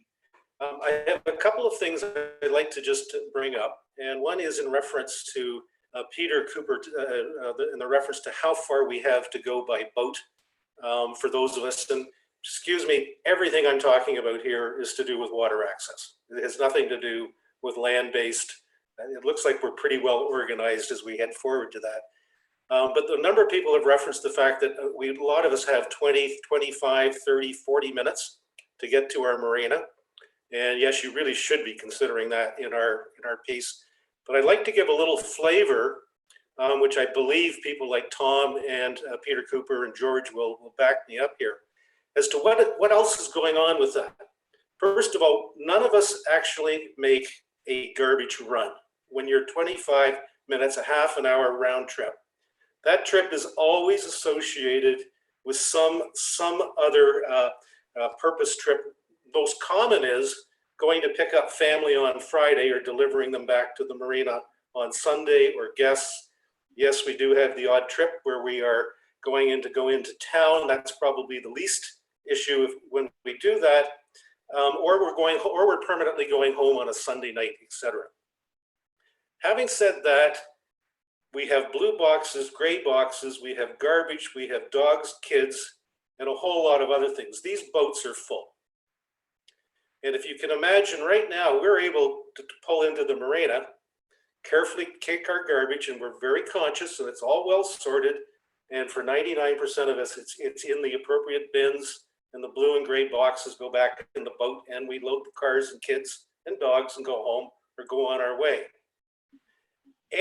I can't think of any situation that to take that away where if we have to actually take our blue bins and garbage, put it in the car and go to a transfer station, we're going to have to leave the kids, the dogs, and the baggage at home and then come back and get them. And we're going to be doing it on a Sunday when the 400 is jammed with traffic. I think I implore you to get this picture in your head of those of us traveling 45 minutes by boat, that we need to be able to dispose of our garbage from our boat. Right now we get to do it in the marina, but I'm seeing you nod. Is this resonating with you? Is it? I think. Yeah, Yeah. absolutely. Yeah. And is that directed at Stephanie? That question? Stephanie too. Stephanie, is this resonating with you? Through you, Mr. Chair, absolutely. And I actually think two things that you said are exceptionally valuable to the team as they look at alternatives. And the first was that Friday night to pick up visitors might be a great time to have a depot open. You know, Friday night isn't traditionally an evening or Friday afternoon where we would think of staffing a depot. But that gets to the way that that you live in the summer, and might help us as we determine the hours of operation. So that is exactly the stories and the feedback that will be helpful for us setting up a really efficient and helpful waste system. But we hear you absolutely on the full boats and the full cars and the amount of material. I grew up as a cottager, so I understand a full station wagon, including a dog. And for us, that feedback translates, and if I'm hearing you correctly, and you might want to confirm, is that the ability to land somewhere at a dock and take your waste right from your boat to the drop-off area is really what you are looking at for convenience and to make it you know, just better when it comes to accessibility to your waste collection. Absolutely. And if I may, I've heard you talk about what it would take to take bin sites compliant, and with all due respect, Stephanie, I'm hearing it's very complex, and I'm sure it's more complex than this meeting needs to know or can handle, and you're the expert in it. But I'm only talking about water access in marinas, where our experience is so different than the pictures you show on a lot of the others. I would love, and I would appreciate, maybe this could be part of a motion to council. I would love you to take 2 marinas. I would love the boat club. We could have Kurt Solos here now. Maybe take something like Woods Landing and just in detail, what would it take to make those 2 compliant? The idea of putting up a fence and a lot, that doesn't sound like a big deal to me. Being able to staff it, I mean, hey, summer students need employment now, and I think Kurt already has a whole bunch of people managing his. If it needs to be moved to another part of the lot and have some sort of concrete thing to capture waste. Those do not sound like very difficult things. And I would love, just take 2 examples and actually give us a costing and say, here's what's involved in making those 2 compliant. And if we got that, I think we would all understand what we're up against, and or we might have a solution there, which to me would be the ideal. But a boat drop off depot could also be worked if it's a really central location. I don't know about you, Tom. I was thinking the Royal Island myself on a barge, but or the Delawana. Maybe the mayor could work that into his township plans. But anyway, that's my piece on there, and I'll pause at that. Thank you very much, Mr. Chairman. Thank you, John. Yes, Stephanie. Thank you, through you, Mr. Chair. I actually wanted just to jump off that comment and would be pleased to consider really any of these suggestions if that is something that you wanted to collectively submit to GHG to look at. But I will say we've sat down with a couple of other marinas and sort of hashed out what waste collection, if we could do it at those. And we also we've been getting feedback that additional boat traffic to some of these marinas, if we have depots there, could be problematic for their marina operations. So for example, on a Sunday, if there is a licensed depot waste drop off there, that they would be having non-customers coming in and taking their docking space and causing confusion and chaos for their regular customers as they try to get home on a Sunday evening. So again, there's a lot to consider, but I just wanted to put that comment because that might also be part of the consideration when we look at locations. Thank you, Stephanie. That adds some, I think, valuable information. I do like John's request, at the risk of giving district or the consultants more work to do, but it falls under the same thing that I believe Peter Cooper raised earlier, which is we need to see some form of costing to help us feel comfortable in supporting or recommending the solution, whatever it might be. With that, I'll go back to Victoria and ask for the next on the list if there was anyone else. I think Paul was on.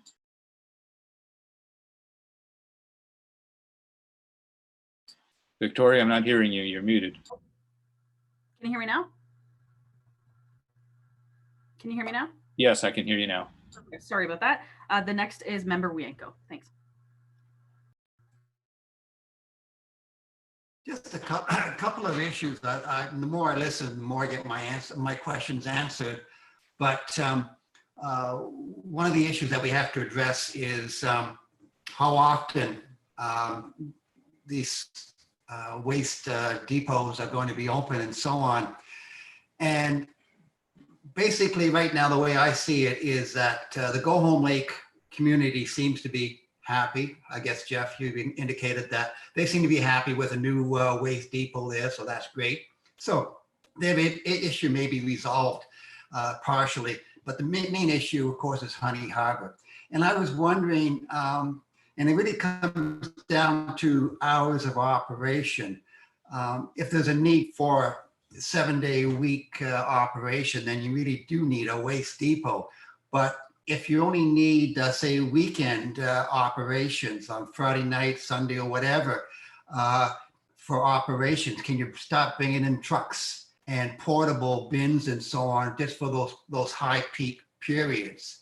Therefore, the community, the water-based community in Georgian Bay does have dockside disposal during peak times, and whatever those times are can be decided by the community. So that is one option, even though there may be a waste depot someplace else for 5 days a week, maybe on the weekends or whatever they decide, that we do have some kind of a truck or portable system at some of these marinas, so that can maybe handle that convenience that they want, especially on the weekends.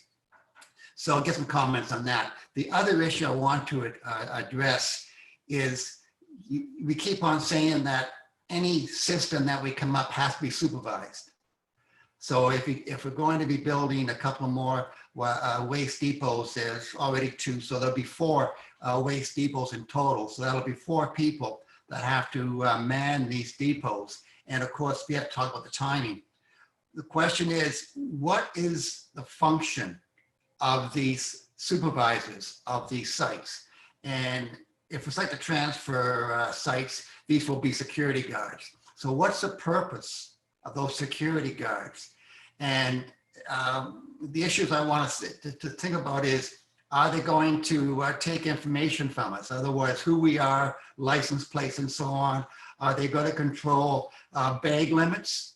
Are they going to control how we use the various bins? In other words, they'll look at what we have and say, okay, that doesn't go in recycling, that goes into waste and so on. So basically, what is the function of these individuals? Because that really says to me that you have to have these individuals there at all the time that the waste depot's open. So maybe I can have those 2 issues addressed.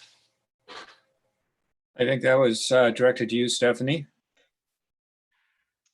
Thank you. Through you, Mr. Chair, would be pleased to answer this. It's actually really interesting when you talk about waste management from a bigger picture, is that we see the best behavior curbside.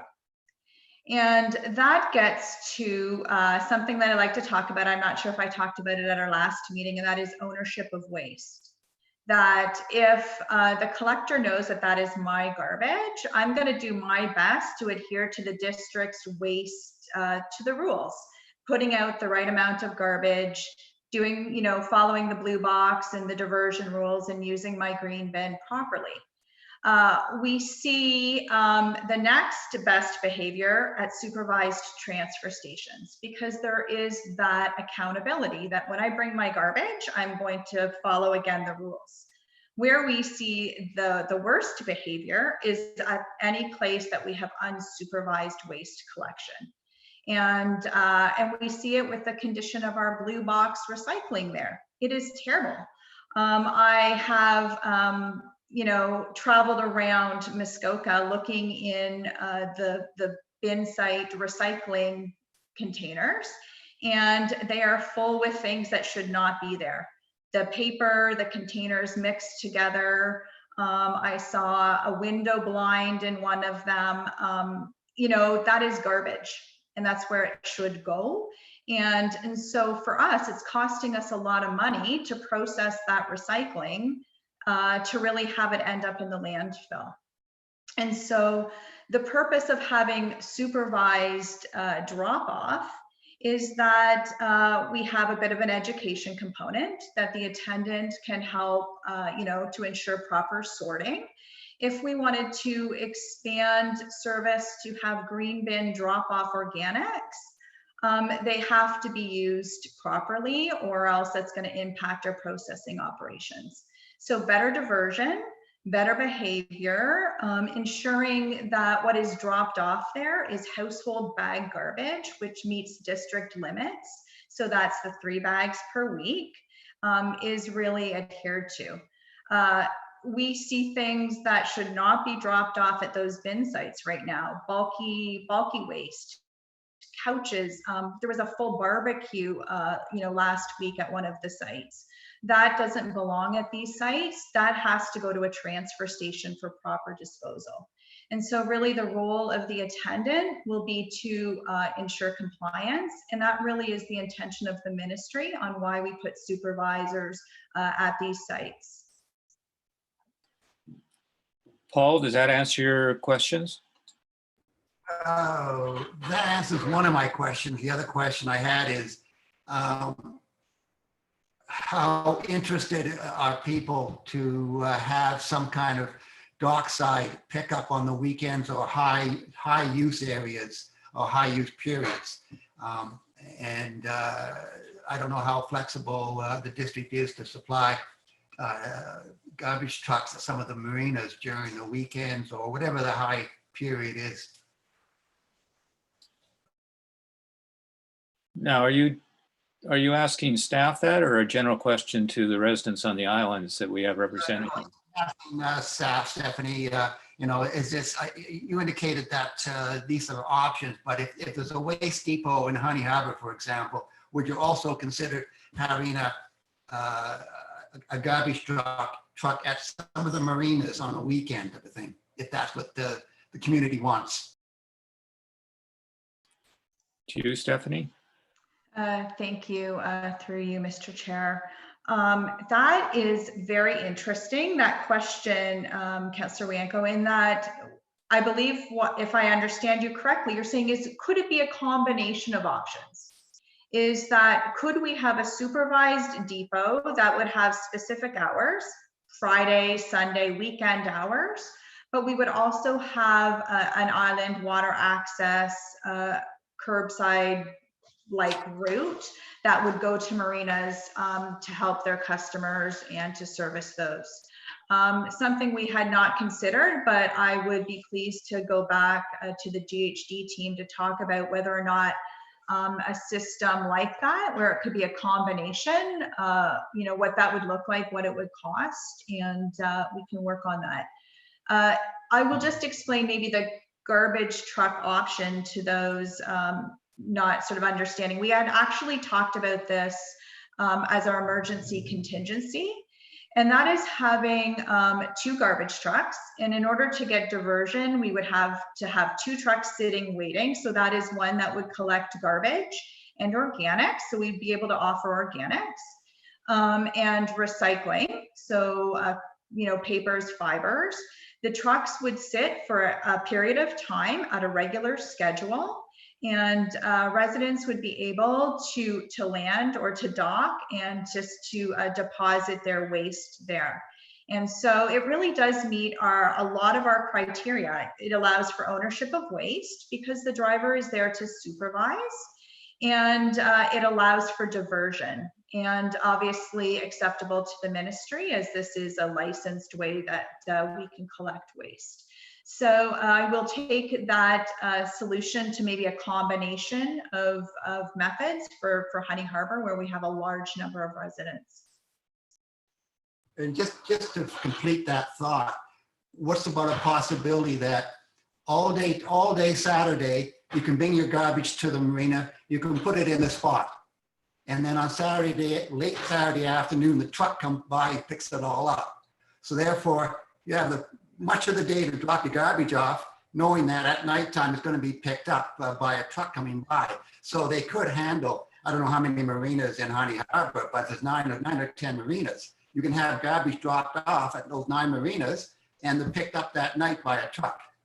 That sounds like a low cost curbside solution.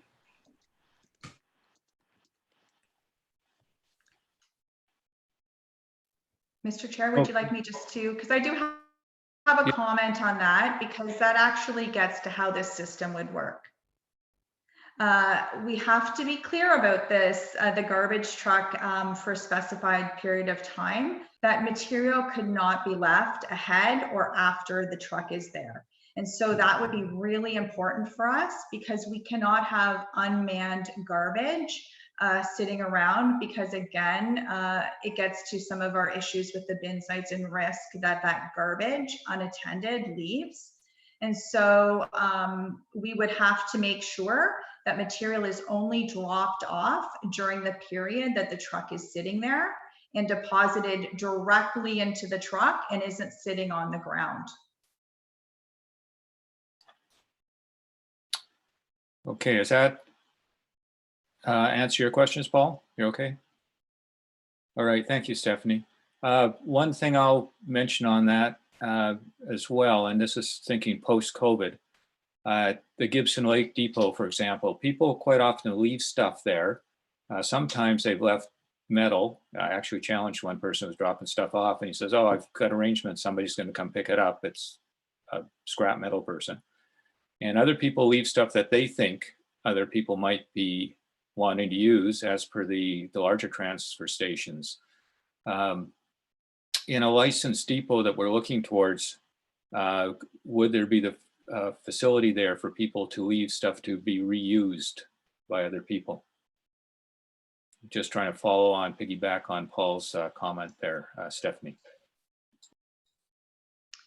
We are pleased, Mr. Chair, to offer reuse areas at our transfer stations. And so if people have materials like that, they would have to take it to one of those larger facilities. The intent of the depots is strictly for household garbage and things like recycling, things that you would put at the curb. But if you had, for example, something that you felt others could reuse, that would be taken to the transfer station and put in the reuse areas there.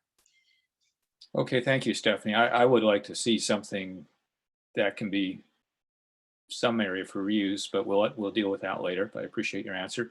I saw John raise his hand, Victoria and Peter just did. Ed, we haven't heard from Ed before, so I'd kind of like to have Ed go first if possible. We're looking, time is closing on noon. I'm willing to go a little longer to have everybody get a chance to speak, Curtis as well, and a couple other comments for second or third round, if it's okay with the group. If people want to start leaving, you can always log off, but if we start dropping a couple, I'm going to draw probably the meeting to a close, because I don't want to proceed without people hearing what's going on. So that said, Victoria, can we start? And John, I know your hand was up first, but would it be okay if we go to Ed and Curtis first, who haven't had a chance to talk? I can just give a quick rundown. I have member Ed next, and then I have Curtis, and then yes, I have noted also then John, and then member Cooper after that, just so everyone is aware of the. Okay, so I hope everyone's okay with that. I agree we should go with that. So Ed, you're up next.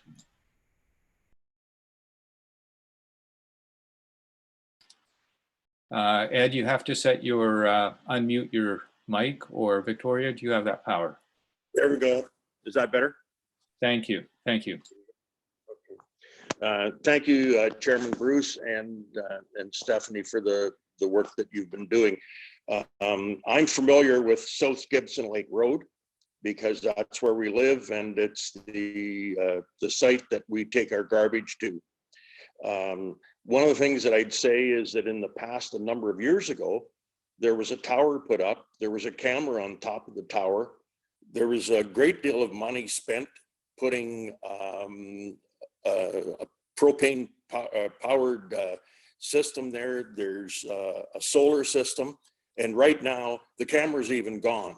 And I believe as well that somebody said, well, nobody ever monitored it. So, you know, there was a lot of money wasted there for something that is useless. The one situation that I see regularly when I go there, and I know Bruce mentioned it, and I know Paul sees it as well. It's stuff that's left outside of the gate. The only time that the bins, that there's a mess around the bins is the fact that on a long weekend, they're not dumped often enough. And if people take their garbage there and there's no room, they're not putting it back in the car and taking it home, in particular when they're heading off to Toronto. But in regards to the stuff that gets dumped outside of the gate, I think one of the things that irritates a lot of people is that if they take it down to Baxter to the transfer station, they get charged to dump it down there. So human nature is that they leave it in front of the gate where they know somebody from the district is going to come around and clean it up, and it doesn't cost them any money. One of the communities I lived in before, everybody was allowed to take things to the dump, a certain tonnage or a certain weight on a calendar year basis, and they were able to dump that free of charge. I think that's something that should be looked at going forward, that if I have something that I know won't go to the transfer station for household waste, but if I'm going to take it down to Baxter, that I should be able to dump it for free. I know of an instance where somebody took a toilet down there to get rid of, and it cost them $12 to get rid of the toilet. That's why we see them sitting outside of the gate. It's human nature. People don't want to spend any extra money. They feel they're paying enough in property taxes, so they just dump the stuff. That's, I guess, basically my comment. I don't know whether you can answer any of that or not, Stephanie. Thank you, Ed. I agree with Ed 100%. I've thought that a lot about that. There will always still be people who leave stuff just because they're lazy. But the amount of money we spend picking stuff up from those sites, and then we charge people, we discourage them from taking it to the main site. I don't understand the logic, and I think it's a huge mistake charging people for everything that, I know it's not everything, but on stuff that comes through. So anyway, Stephanie, if you have a comment on that. Mr. Chair, I would like to comment if I could. Oh, okay, Fred, thank you. So the point's well taken, and of course illegal dumping is a problem all across Muskoka, and there's a huge financial impact of that, not only in terms of cost to clean up and in terms of loss of eligible tipping revenue. One of the next decisions that we will be looking forward from committee and council is bylaw enforcement. We just recently named a number of our staff in my department as bylaw officers. We need to address the bylaw enforcement question. You know, it's not a question for staff to decide on what fees are charged and what aren't. District council, you know, considers an annual bylaw on fees, and across the district, nobody is not eligible for paying for the cost of disposal. Unfortunately, it's very, very expensive. I'm not ruling out that your committee may want to make a recommendation to Georgian Bay Council, because I am aware that there are some exceptions to what your township is waiving or subsidizing some of the district fees now. But long story short, we do need to address illegal dumping, and I am moving that forward. It will probably take some time to action because we have so many bin sites.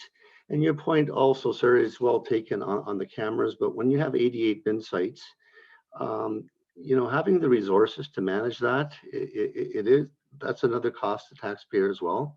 I think when we have bylaw enforcement in place where we can actually review those cameras and follow up on people that illegally dump by monitoring their license plates and charging them, I think that will probably result in a change in addressing the problem. Thank you, Fred. I agree with your with the bylaw enforcement requirement. Thank you. We'll move forward to Curtis then. Hi, I guess I just want to provide the committee a chance to see or hear what goes on at the marina and some of the flows in and out. I know some of you are anxious. So basically on a typical year, this year COVID excluded, typical year, during the winter time, we run our smaller bins that you can see in the picture in the presentation. We have winter people come up, cottagers and primary residents that still use the marina. They use the bins. And in the winter, once the depot at the fire hall in Honey Harbor gets closed, we then, all the other bin sites still open year round, we then get the flow of that. So it's not just the cottagers, we get the flow of the town and everyone coming. We still monitor in the winter, we try to pick up and all that kind of thing. We actually keep in turn on our property, we keep the snow plowed around it too. Township does help out with that in the district, but we also do it. So we're pretty good at helping monitor the situation. When you see cases like in that picture, that does come from overnight. And right now the COVID there's a lot of people at home, they're dumping off like those lawnmowers or old lawnmowers and that sort of thing. We get into trouble when before the transition to our big bins, we don't have those bins all year. We get the great big huge yard bins, one for recycling, one for garbage. So when the transition is in an early spring like this, it gets hard to keep up. When more people have come up, we haven't done the switch over. So our bins are filling more because there's more people around. So there's more people, cottagers up, more cottages are winterizing and more cottagers are retiring and there's more people around.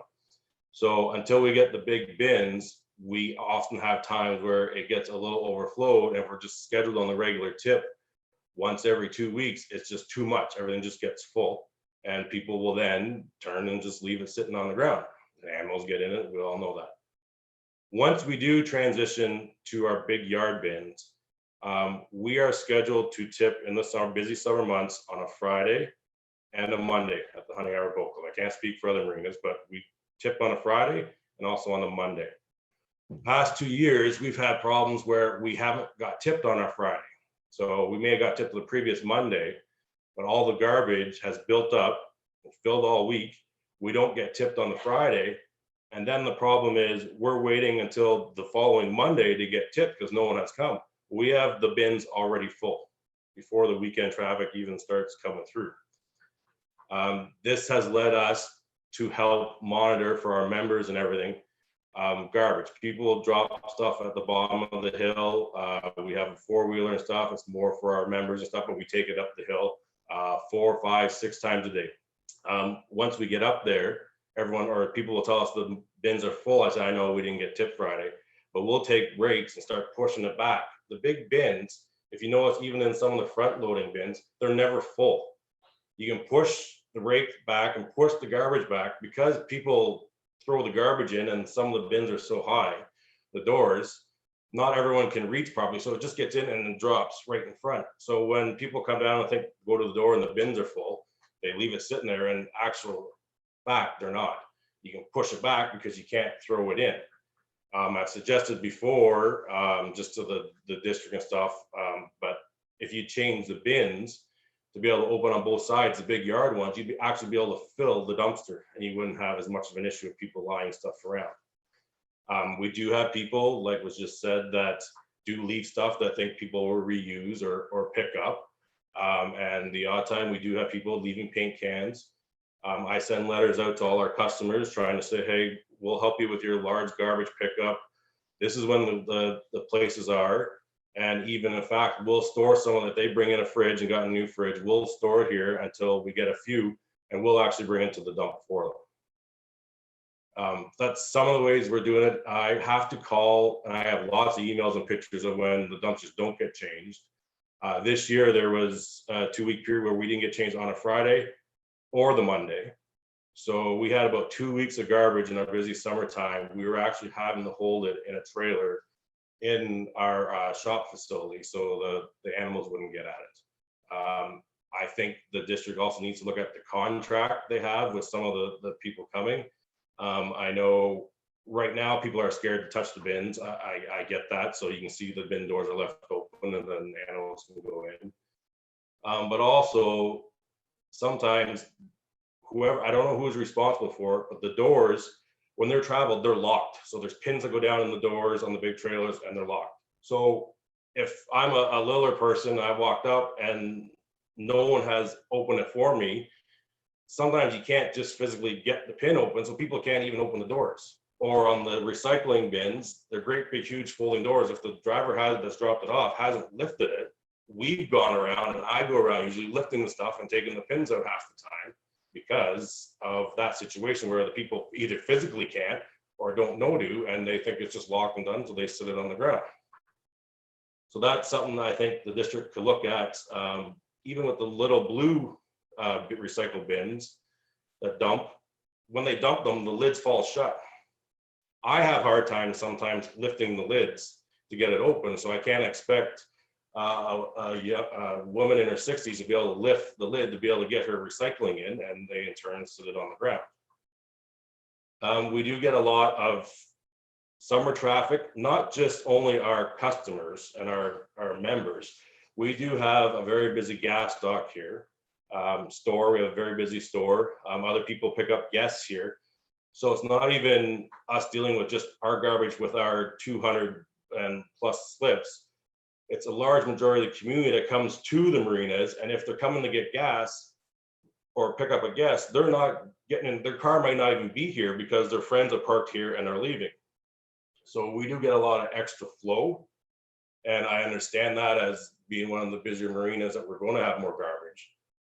But whether we keep it in our bins, we need to be able to know what we have to do to be a legal bin site, but also we have to keep consideration if we are going to do that. Like was said earlier, I think Stephanie was saying, the traffic flow of the boats. If we're the only site in Honey Harbor that's a bin site, we won't be able to manage all the traffic flow. So it would be very difficult for that if only one bin location is left, and we happen, because we have the property, we happen to be able to fence it and license it and whatever, monitor it, it would be difficult. There's also, we're forgetting that there's people that are on Bosley Island, they're camping, they come back, we bring them back in taxi, we get their garbage. People in their boats, they run in their little dinghies, they come and get ice. So we serve them ice and they pass us a bag of garbage. Because we do that with our members, take the garbage, we take their garbage and we bring it up the hill and we self-monitor. We have since last year, because it was starting to get out of hand a bit, we've asked for clear bags. So any garbage we're taking up, we as a staff need to see what's in that bag so we know what we put where. And if there's something hazardous in it, we say, hold on, you got to take that to the hazardous waste dump. Those are just kind of the flows. When we mostly have problems is when we haven't been tipped properly. I'll send the staff up, if there's, we'll rake it up, I'll clean it up. We do all that sort of thing. Sometimes when it gets really big mess, I got lots of pictures, and I take pictures, and the garbage, you can't even shut the doors, it's just overflowing. So it's because we haven't been tipped on the Friday, or we didn't get tipped on the Monday, and we're sitting on last weekend's garbage until the following Monday. It's just, it gets out of hand that way. I don't know about if anyone had any other questions about specific things. I'd be happy to answer them, but I do feel we do need to do something. I just don't know that removing all the bins is the exact answer. Like they say for the travel times, Jack up and go home is coming down just to get gas and an ice cream cone. He's making a garbage run. He's come to us. Now he's got to get in his car and load his car and go. Because of our allowing people to drop off, we get a lot of people just drop it off and say, yeah, thank you. And they're our customers and they buy gas off us and we, okay, whatever, and we take it up the hill. So we just need to make sure we need to, if we're going to get rid of them all, a centralized location that's easy for water access and also for road access. You can't just be road access because everything will be left at the marinas, or people will just start dumping on the going back to burning it in the bush. It'll be left a mess. So that's kind of what I see goes on at the marinas. Other than timing, people run through the marina any time of the day. People that work shifts, they come up different times. There's nothing for me to hear 4 or 5 boats leave at 3 in the morning or come back from 3 in the morning. They're leaving early to get back to Toronto. It's just, there's a lot of flow. So you'd really have to watch your times of operation, if it's a monitor site or whether it's a depot. I think you need extra hours and lots of communication to going out to all our taxpayers and all the people that use the bin sites, that there needs to be a lot more info to them, a lot more accessibility to be able to read and the rules and regs of what's going on with the bins. Thank you, Curtis. So a lot of good information. I noted Stephanie was doing a lot of writing, I think, there. So that's good. Stephanie, do you want to make a comment back on anything, or should I move on at this point? Did you capture the information you need? Thanks, Mr. Chair. I just actually, you know, in our short-term program and obviously this summer in light of the COVID situation, made a note to address with my staff as we monitor these and we implement a better monitoring system to really look at, you know, the tipping schedule, how full these bins are, is working with the bin site hosts. So I noted that. And then I summarized it sort of, thank you, Curtis, for your comments at the end. Just Honey Harbor is really needs a centralized location with water access, consideration for hours. I wrote extra hours. And at the end of the day, as we transition, communication is obviously going to be key. And obviously working with bin site hosts such as Curtis and his team at his marina. Mr. Chair, may I comment too? Yes, Fred. I just wanted to say that I found Curtis's feedback really helpful. You know, obviously there's some contractor performance concerns, a lot of good feedback and suggestions that I want to support the director's comments on. One comment I'd like to point out though, Stephanie mentioned earlier that we have double collection frequency of some of our bin sites. Surprisingly, I've seen a lot of pictures of bin sites that are empty and people still throwing things on the ground. And I know we're all doing the best we can, but it is disappointing to see that behavior. I agree with Stephanie's comment that we need to make sure that the collection frequency is appropriate to, and the monitoring program, I think, will be a ticket to that. There might be some value in direct follow-up with you, Curtis, with our solid waste manager and Stephanie as well, so we can fine tune some of those suggestions you have. But thanks for your comments.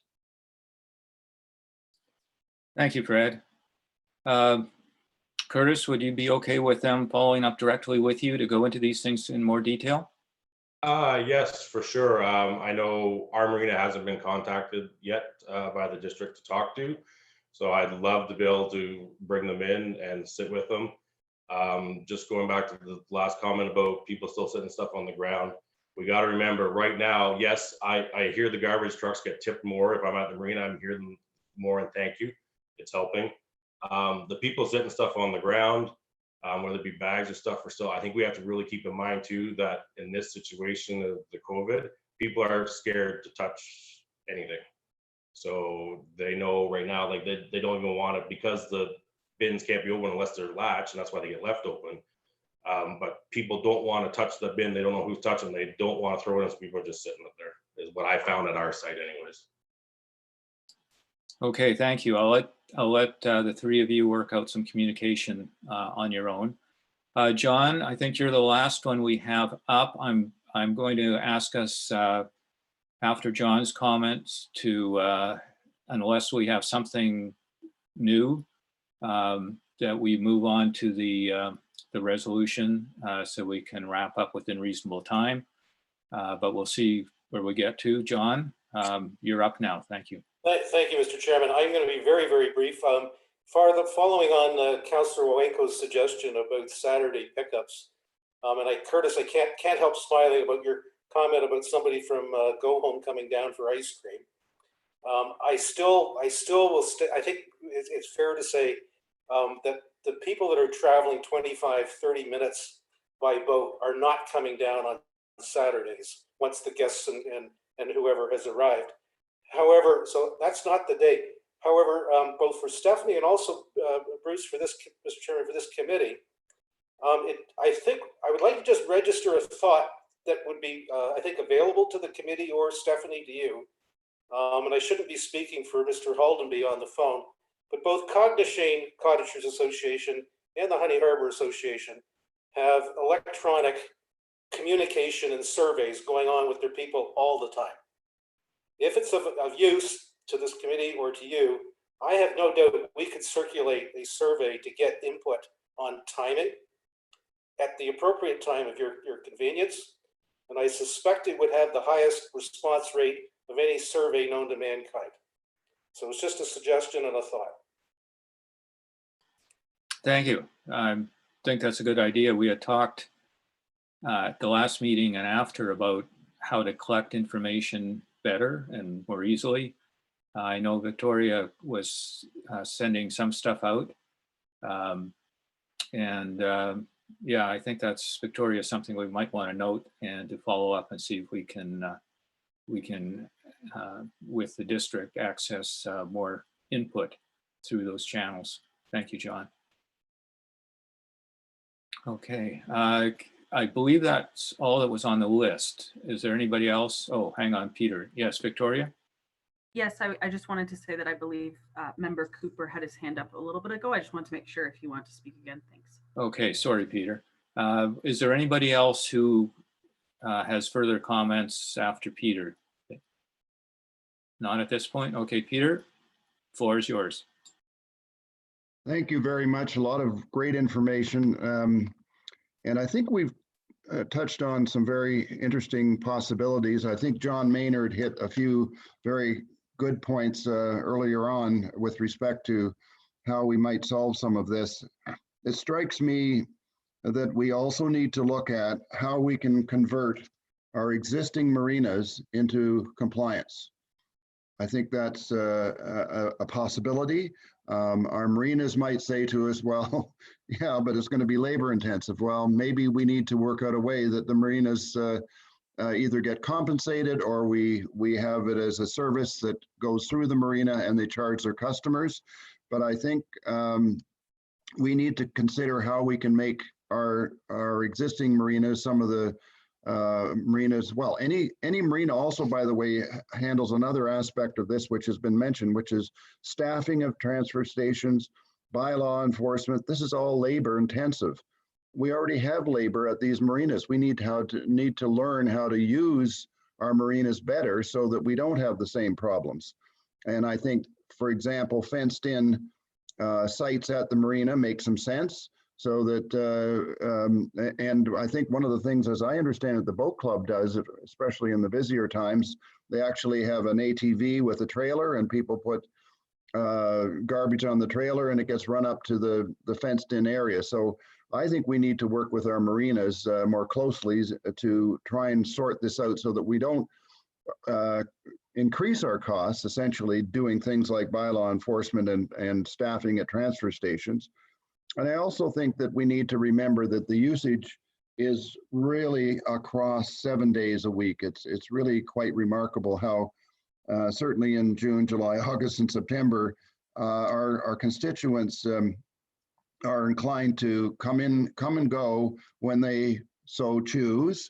And that can be a lot of different times. And I'll remind us of something that I saw happen at King Bay a number of years ago. We had some concerns about garbage in King Bay, and particularly on Friday afternoons and evenings. And one of the reasons that there was a problem was that our staff at the township of Georgian Bay did not understand that people came in on Fridays with garbage to pick up either guests or spouses.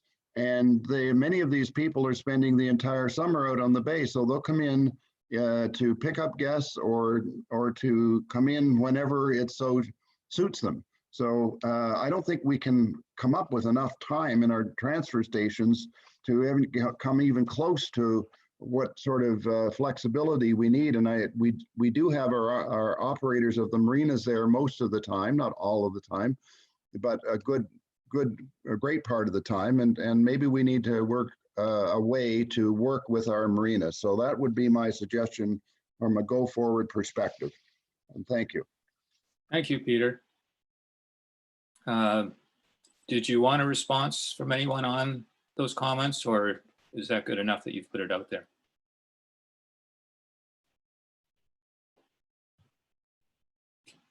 I think that's good enough then. Any other comments? Okay, Victoria, we're coming to the close. We have the option now, if we wish as a committee, to take forward to council any suggestions, recommendations, or questions that we would like to have answered. I've noted a few things I've scribbled down here, if I can read my writing. Victoria, you're probably better at this than me. Do you have a couple of items that you heard? I'll just mention at a high level a couple of things. One, having district talk to the archipelago. Now, we heard that they have had talks. I think it might be worthwhile for us to request the results of those talks. And then we could decide if more talks are required, or who the individuals, there might be other individuals to talk to that they've missed that they weren't aware of. The point was brought up that to add travel time on the water. And I also think that's a great idea. I've thought about this a lot, trying to get my head around it. Because one, how do you measure it? Two, you know, the distances from where you land your boat. But, you know, in my thought, I agree with those who spoke to this, that, you know, travel time is travel time, whether it's, you know, with a boat engine or a car engine, it's travel time.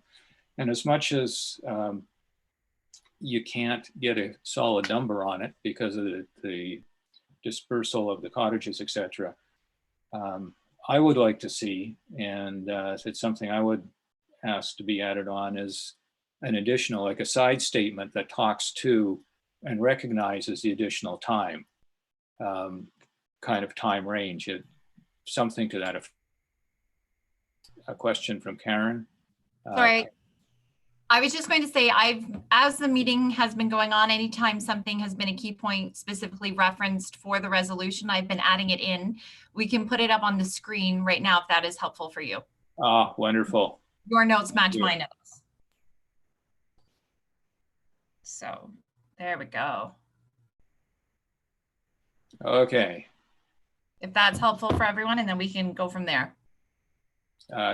It's certainly helpful for me. So could everyone take a minute to read through this, and then we'll identify any changes or modifications that we would like.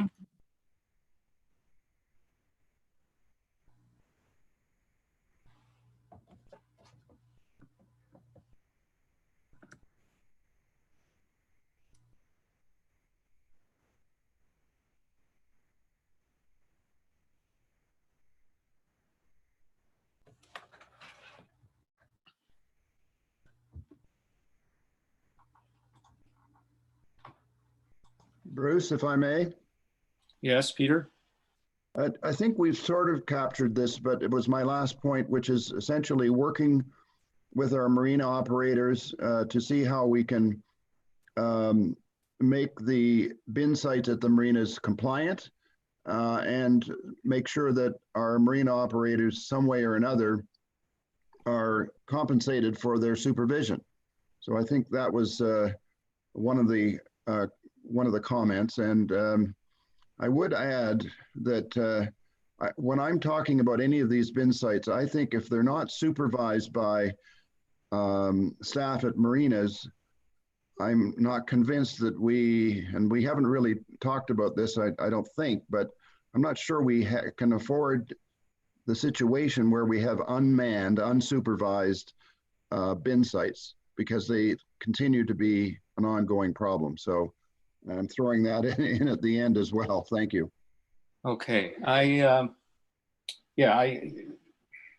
not saying that a final solution will be bin sites at the marinas. There's a lot of questions, but in order to get to whether that's even a possibility at some of them, and there may be marina owners who don't want them, consider as well, but there are two items on this list. One is identify 2 examples that are current bin sites that can be established as transfer stations and associate. I think the thing there wasn't to that they can be established as transfer stations, but using two examples, and Honey Harbor Boat Club was one of the suggested ones. I can't remember what the other one was, to outline the process and the associated costs that would be required. And that would be used as an example to get a handle on it. So I think maybe rewording that slightly, just to say that identify two examples of current bin sites, identifying the process and costs, or the requirements, processes, and costs needed to make them compliant or licensed, I guess is the words. I'm not sure if you're getting that, Karen, but more that along that lineup. And if, Peter, if you disagree with me, say so. I think that, okay, I think that's what it was. And then request, the one above it, request a direct cost analysis for waste management service and a breakdown of each bin site. I don't think we need to go the breakdown of each bin site. I think that next point, if we clarify it the way I said, or along those lines, that handles that. We can't expect staff, I don't think at this point, to do a cost analysis on each bin site. I think we've got to work with some generalities to begin with in any case. Would anybody disagree with me on that? Or suggestion, Peter? Just that by doing a test that we were talking about and you're talking about, we'll get that information anyway. Yeah, exactly. So I don't think that point is required now, at least not in terms of the bins at the end of it. Request a direct cost analysis for waste management service. Yeah, that was stated, that first part of that 1, 2, 3, 4th point. And I know I mentioned as well that we do need to understand as a committee the costs involved in the various alternatives if we're going to participate in somehow making a recommendation. So review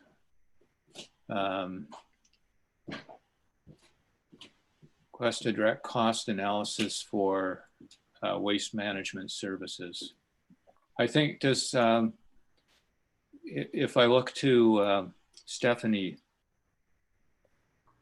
does that reflect clear enough if it was to come to you through council of what we're asking for? Through you, Mr. Chair, if maybe we could go over bullet by bullet, just the expectations on each of those so that we're clear on the deliverables would be helpful for my team. So you want me to start at the beginning and work down?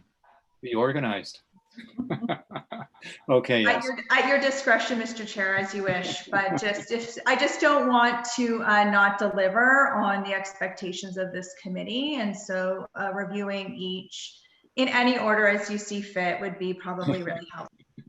Okay, I was just kind of jumping in the middle on those, on the bin site ones. I did plan on going through them all or having other people bring up the points. So, but I appreciate the comment. Okay, so let us start at the top. Information to be corrected and updated as presented by GHD Consulting, as presented at the April 22nd Engineering and Public Works Committee. Victoria, I know that one was pre-populated. Possibly you could expand on that a little bit on what would be expected there. Through you, Mr. Chair, that was quite a generalized comment that we threw into the resolution prior to this meeting. I do think that the expansion of the bullets below definitely seemed to capture all the comments that were being made. So it's up to the committee, but maybe getting rid of that bullet because it doesn't really state anything exact. It does get more descriptive moving down. So I will let you and the committee decide, but that was just pre-populated. It did not come from this conversation today. Thank you. Yeah. Okay. So I'm going to try and keep this very simple and go by voice on this. We're suggesting that bullet number 1 be removed. Does anybody have an issue with that? Okay, hearing nothing, we will ask staff to take that out. Number 2, outline. Or I moved all the numbers around. Okay, now we have a new number 1. Outline preferred alternative options for bin site remediation or relocation. I think I would be outline preferred alternative options to bin site remediation or relocation possibly. Those are handled in a general sense already, I think, within the documents. And I think what we're striving to do is, by collecting some of this information, is to identify if some of those bins, I mean, the one major one is the idea of a depot in Honey Harbor. And someone brought up the possibility of doing things, more than one solution for Honey Harbor. I don't know if this is a separate point or if it's also kind of a result of what's going to come out of the other questions we're asking. So any comments on that? Mr. Chair, it's Victoria. I just wanted to mention that one was also pre-populated. So that, again, that did not come from the discussions today, and it is quite general. So again, as you wish with that one. Okay, I'm going to say let's hold that one there until we go through the rest, and then we'll come back and possibly ask it to be removed. Okay, boat transportation needs to be considered as part of the travel. Oh, does anybody have a problem with my approach on that one? Okay, number 2, boat transportation needs to be considered as part of the travel time. Any comments on that one?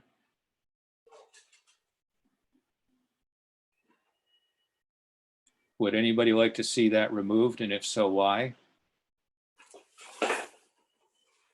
Okay, I think my idea, and from what I heard, is to leave that in. And we'll leave it to the district, assuming it gets through to the district, as to how they want to represent that in the documents, but recognizing that that is a significant part of the travel time. Number 3, review and comparison. Review and compare, no, percent of level. Review and compare the level of services between the archipelago and the township. Okay, having since that's the one I'd mentioned earlier. I think we want to basically have a report from the district summarizing their discussions they've had with the archipelago and who those discussions were with. And then from that point, we can suggest any additions, whatever, because I don't think we have a clear understanding at this point what came out of that, other than that they have some good ideas and a couple of things are mentioned. It would be good to have that documented.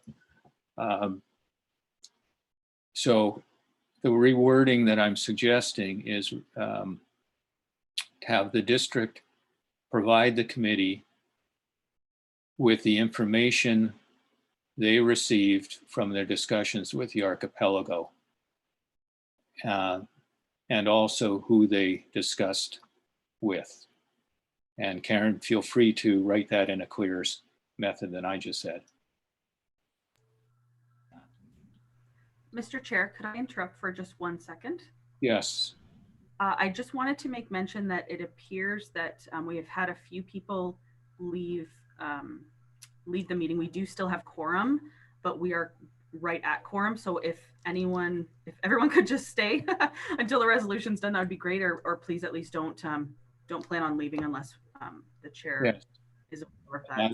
Thank you, Victoria. I was going to mention that. So please, everyone, stay in your seats for just a couple more minutes. We'll get through this as quickly as possible and vote on it. Otherwise, we've got nothing to go back with. Thank you. Okay, so review the comparison. So Karen, do you have that rewording for us on number 3? Font size. Correct, okay. Provided, could you just add then provided to the district by the archipelago, so we know who that is? So council knows who that is. Okay, number 4, request a direct cost analysis of service type of waste management services.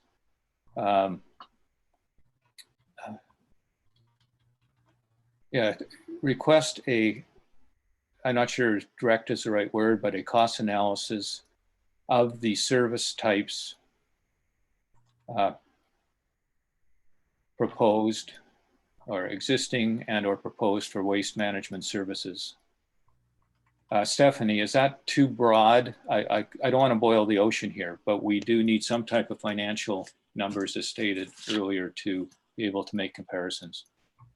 Can you work with that wording as it shows now? Through you, Mr. Chair, and maybe I'll have the commissioner jump in also. Wanted to state that part of the alternate servicing study, part of the criteria is a financial component that is already going to be part of that study and the work by GHD. It is part of the evaluation that costs be considered. Okay. I would still like it to be specifically, I mean, the rest of the committee may disagree with me, but I would like to have it still included to show that we as a committee are very interested in receiving that information. Bruce, could I make comment on that, please? Yes, please, Peter. Just in that we're looking for hard costs here, not how we would be charged from the district. In other words, presently, we're charged out on a market value assessment model as opposed to direct costs. What we're really wanting to find out here, regardless of our relationship with the district, is to understand what it costs for these services on a direct cost basis. So I just want to make that clear to the district folks. That's what we're looking for, or that's what I was looking for from the get-go. I don't know about others, but that's what I was looking for. Thank you. Yes, thank you, Peter. That was my intent as well. Stephanie, is that, do you read that in terms of that and understand that intent from the wording? I think it would be better to clarify Councillor Cooper's point, if possible. Who is that speaking? Fred. Oh, hi, Fred. Yeah, you're not on my screen right now, so I couldn't see. Okay, request a, what would you suggest for the wording then, Fred? Maybe request a direct cost Okay. analysis. Okay, that has meaning for you. It didn't for me, but as long as it does for you, then that works. Any other comments on that one? If I may, Bruce. Okay, Peter. Just as long as when we're referring to direct costs, it's not what the district is going to be charging the township on a market value assessment. It's Okay. a direct, or you can call it whatever you want, a hard costs from the service provider to, and some of this may be district staff as well, but we need a actual cost associated with these particular services as opposed to a market value cost. Okay, so in the put in brackets at the end, then I would suggest and saying not the charges assessed by the district to the township. Karen, could we have that added in then in brackets at the end?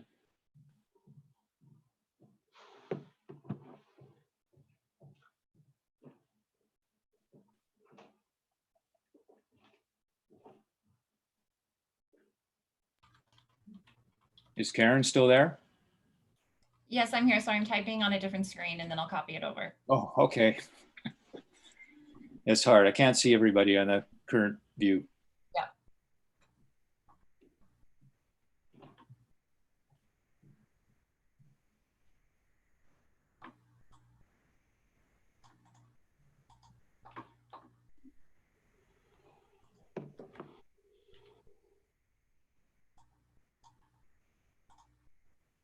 Okay, that looks good. Anybody not happy with that? Okay, let's move number 5. Identify requirements, process, costs of potential bin sites that can be established as transfer stations. I think this is the one where we wanted just 1 or 2 examples just to set a base on the costing. Mr. Now, Chairman, may I ask a question, please? yes, Is being a transfer station, is that the same as becoming legally compliant? that's a good question, Stephanie, because that's what we're. My question was, can you take a couple of examples and tell us exactly what is involved, both actions, steps, and costs and time to make them legally compliant? And I don't know if that's the same as a transfer station. Thank you. I think we should use the wording legally compliant. Stephanie, are they different? We know that any alternative to the bin sites will have to be a licensed facility as per the Environmental Protection Act. So perhaps wording more reflective of licensed waste facility would be general enough to for us to consider a transfer station or a depot. And there is a little bit of a difference there between a transfer station and depot, but they are to be licensed as per the ministry's instructions. Okay. Karen, could you change that to identify requirements, process, and costs of 2 potential bin sites in order to be established as licensed facilities in accordance with the Ministry of the Environment?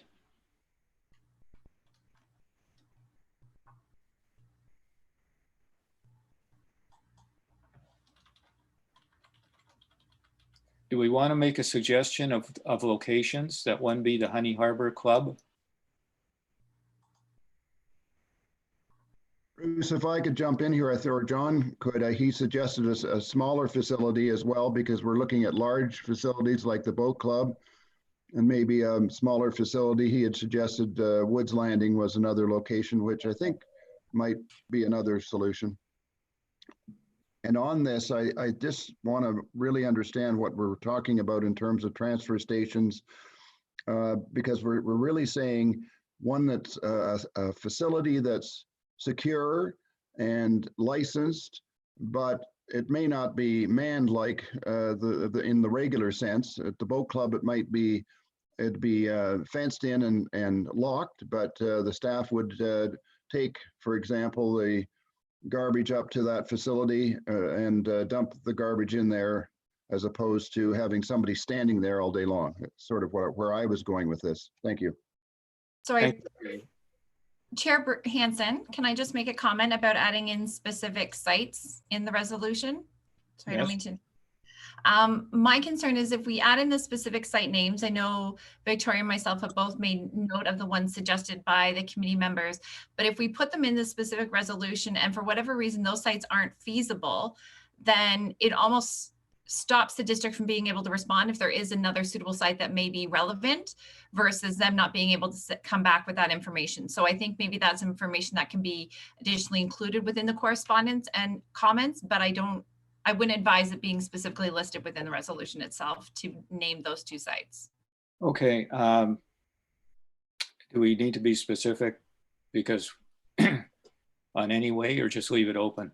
I mean, we'll leave it then to the district if this goes through to them and they can do it to consult possibly, or call for assistance, for example, through Curtis or somebody else, and just let them handle that as to which sites might be possible.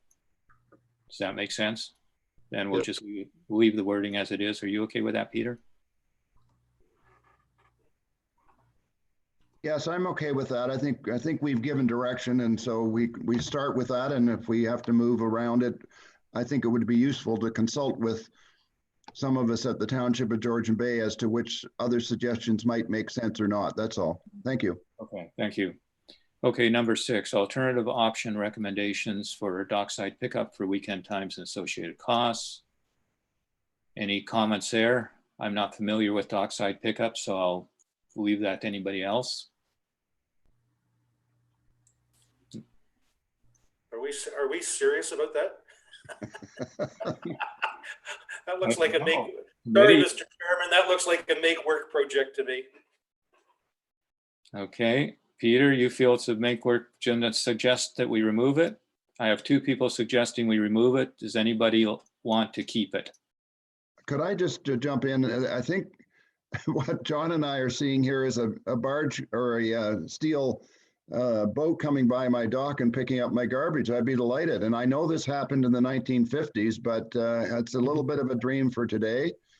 I'd rather not have to spend $100 going to Honey Harbor and back in my boat, but I'm not counting on that one. So I think this sort of ties in a little bit with the idea of having a truck stationed as well, and I'm not convinced of the practicality of even having a truck stationed, given the travel patterns of our water access residents. They're coming and going all the time, so having trucks parked at marinas, I just don't think is practical. But that's my view. Thank you.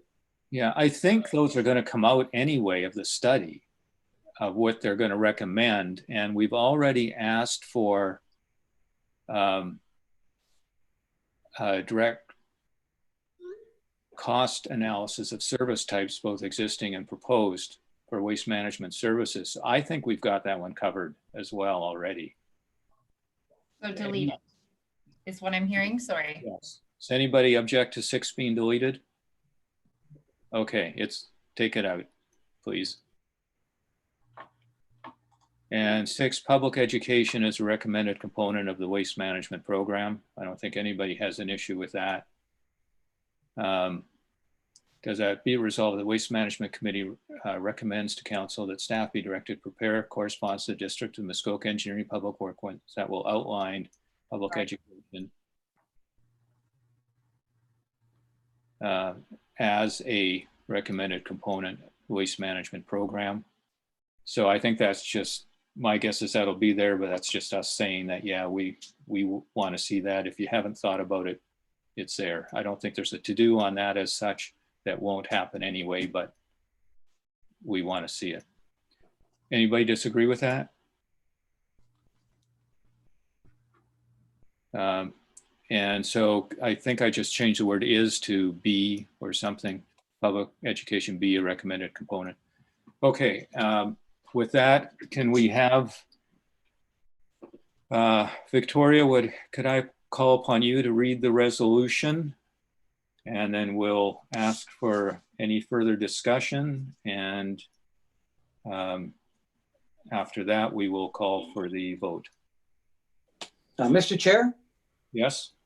Yeah, so Doug Stokes here. I just wonder if we should have a backup plan here that if the marinas do get overwhelmed, that we could bring these other bin sites back to use without any extra meetings or whatever. Something along that line. Interim or long term? The longer term? No, short term, whatever. That if they are overwhelmed, that we could bring them back in just to solve that problem. You bring the bins back in? Yeah, yes, some of the other sites. Well, right now the bins, okay, I could just see the marinas being overwhelmed at some point on a long weekend this summer. Yeah. And it causing a big mess. And if they could bring up some other sites back on, that may help. You're talking about the temporary sites now that they're Yes. not? Yes. Okay. We can put that in as a question. And I think rather than discuss it today, because we're getting late, we could add that as a question to the district and have them come back with a response. And we don't need to have them answer it now. So that would be number 7. And Karen, do you want to try some wording or you want me to try it? 2 seconds, 30 seconds. Excuse me, Fred? it's Fred John. Fred, did you have a comment on that? No, but I have to point out that the director and I have to leave for another meeting. Apologies for that, but we've got to run. Okay, well, we're done in terms of your input. Certainly, we're just going to vote. So we really appreciate your participation and being there and giving us all this good information. Look further. Thanks very much. All the best. Take care.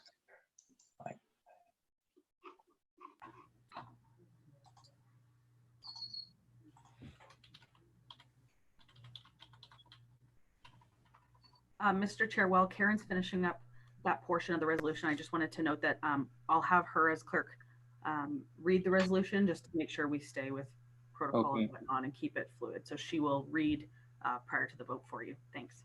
Thank you.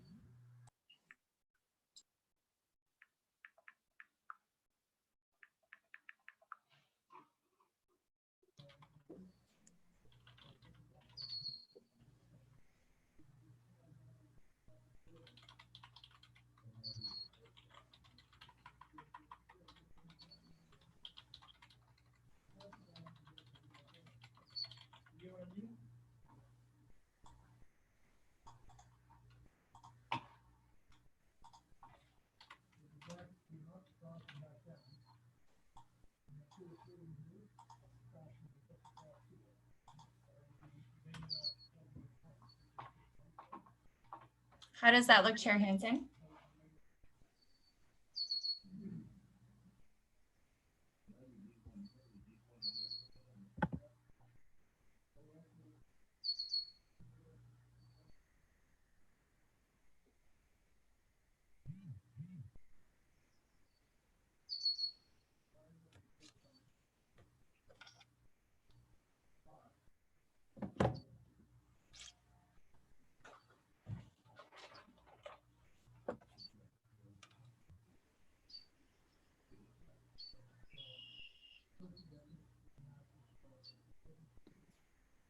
Bruce, I think you're on mute. Sorry, Mr. Chair, I think you're on mute still. Thank you. I was. Continuing monitoring of marinas upon the removal of temporary or summer bin sites. I think that was the issue. And provide a response or a backup plan should the marinas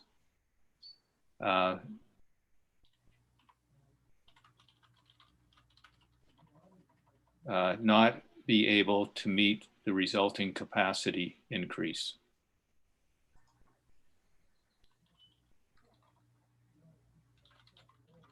Mr. Chairman, may I offer a thought here? Absolutely, John. I have a. It's too bad we've just lost Stephanie and Fred. I have a totally different understanding here. My understanding is we're not removing the summer bins. We're just not opening them until the marinas are open. In the moment the province says the marinas, you can open and now start launching the water access boats, these bins are supposed to come back on site. That's Okay. my understanding. Have I Yeah, got no, that wrong? I agree. That's right. Councillor Cooper agrees as well. Yeah. So are you suggesting we don't need this, or we have to make the wording say that? Well, John? if Fred and Stephanie were still here, I would ask them to clarify that that was their understanding as well. It was one of those ones that I wasn't quite sure what they constituted the removal of the provincial restrictions. But so I don't think we need this. I think we need clarification that that's the same understanding. Katrina's here from GHD still, and I can possibly clarify. Okay, thank you. So yes, for this summer, not including the high priority sites, the summer bin sites that are not in right now would be put in contingent on the provincial emergency order. So once that emergency order is lifted, then the summer bin sites would be put in. Okay, so continuing monitoring of marinas while summer bin sites are not in place, and provide an alternative option if marinas are unable to handle the resulting capacity as opposed to reach the resulting capacity.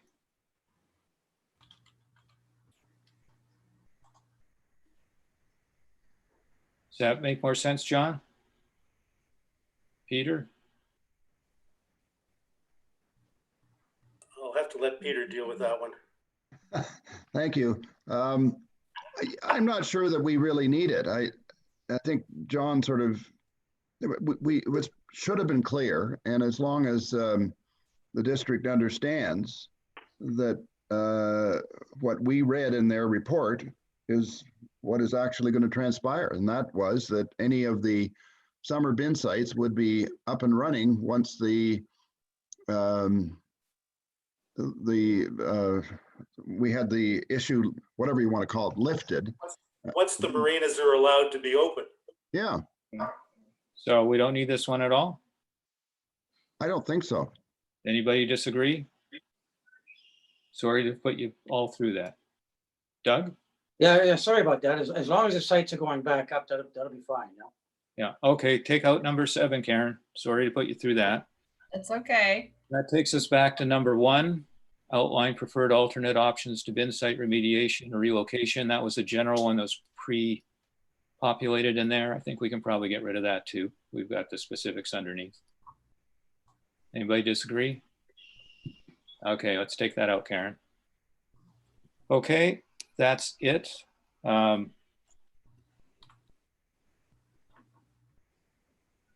And that's all I had noted, and that's all Karen had noted. So if there's nothing else, then I will ask Karen to read the resolution and we'll call for the vote. Moved by Will, seconded by Clark.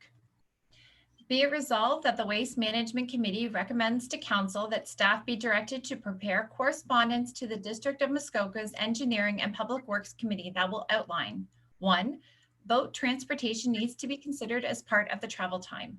2, provide information as provided to the District of Muskoka by the Archipelago regarding their waste management comments. 3, request a direct cost analysis of service types, both existing and proposed, for waste management services, not the amount charged to the municipality. 4, identify requirements, process, and costs of potential for 2 bin sites that can be established as being licensed waste facility, and there should be facilities as per the MOECP. Public education is a recommended component for the waste management program, and that the correspondence be sent by the mayor on behalf of the Township of Georgian Bay, and that the Ministry of Environment, Conservation and Parks be copied. Okay, I have one question to Peter or Paul, if he's still there. Number 4, these are basically so we have a sample pricing. Are you okay with this wording, and that you can explain to council that that's why we've asked for that? So we don't have to put more words into the resolution? I'm okay with that, but I did have another comment, if I may. Okay. Under number 2, I think what we're trying to find out from the Archipelago is not just their waste management comments, but current solutions. We're trying to figure out how they're able to do what they're doing. Okay. Valid point.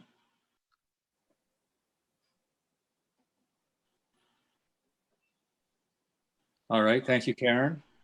Anyone else have any final comments? Then I would like to call the question. And Victoria, could you read out the names for the responses, please? Karen, did you want to move forward with the recorded vote to make sure we're consistent?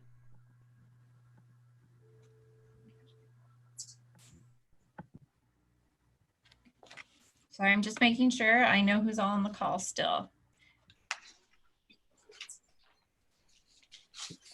John Maynard, how do you vote?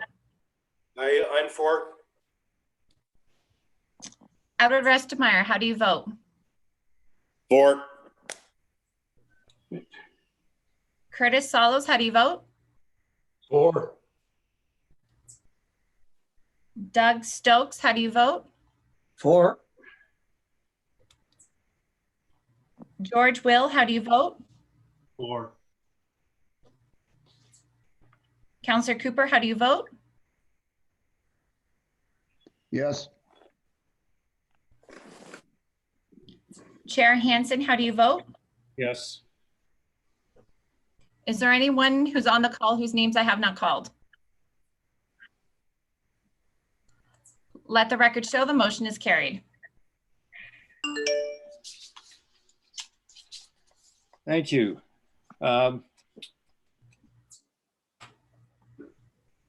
Victoria, you and I will probably have a conversation after at some point as well.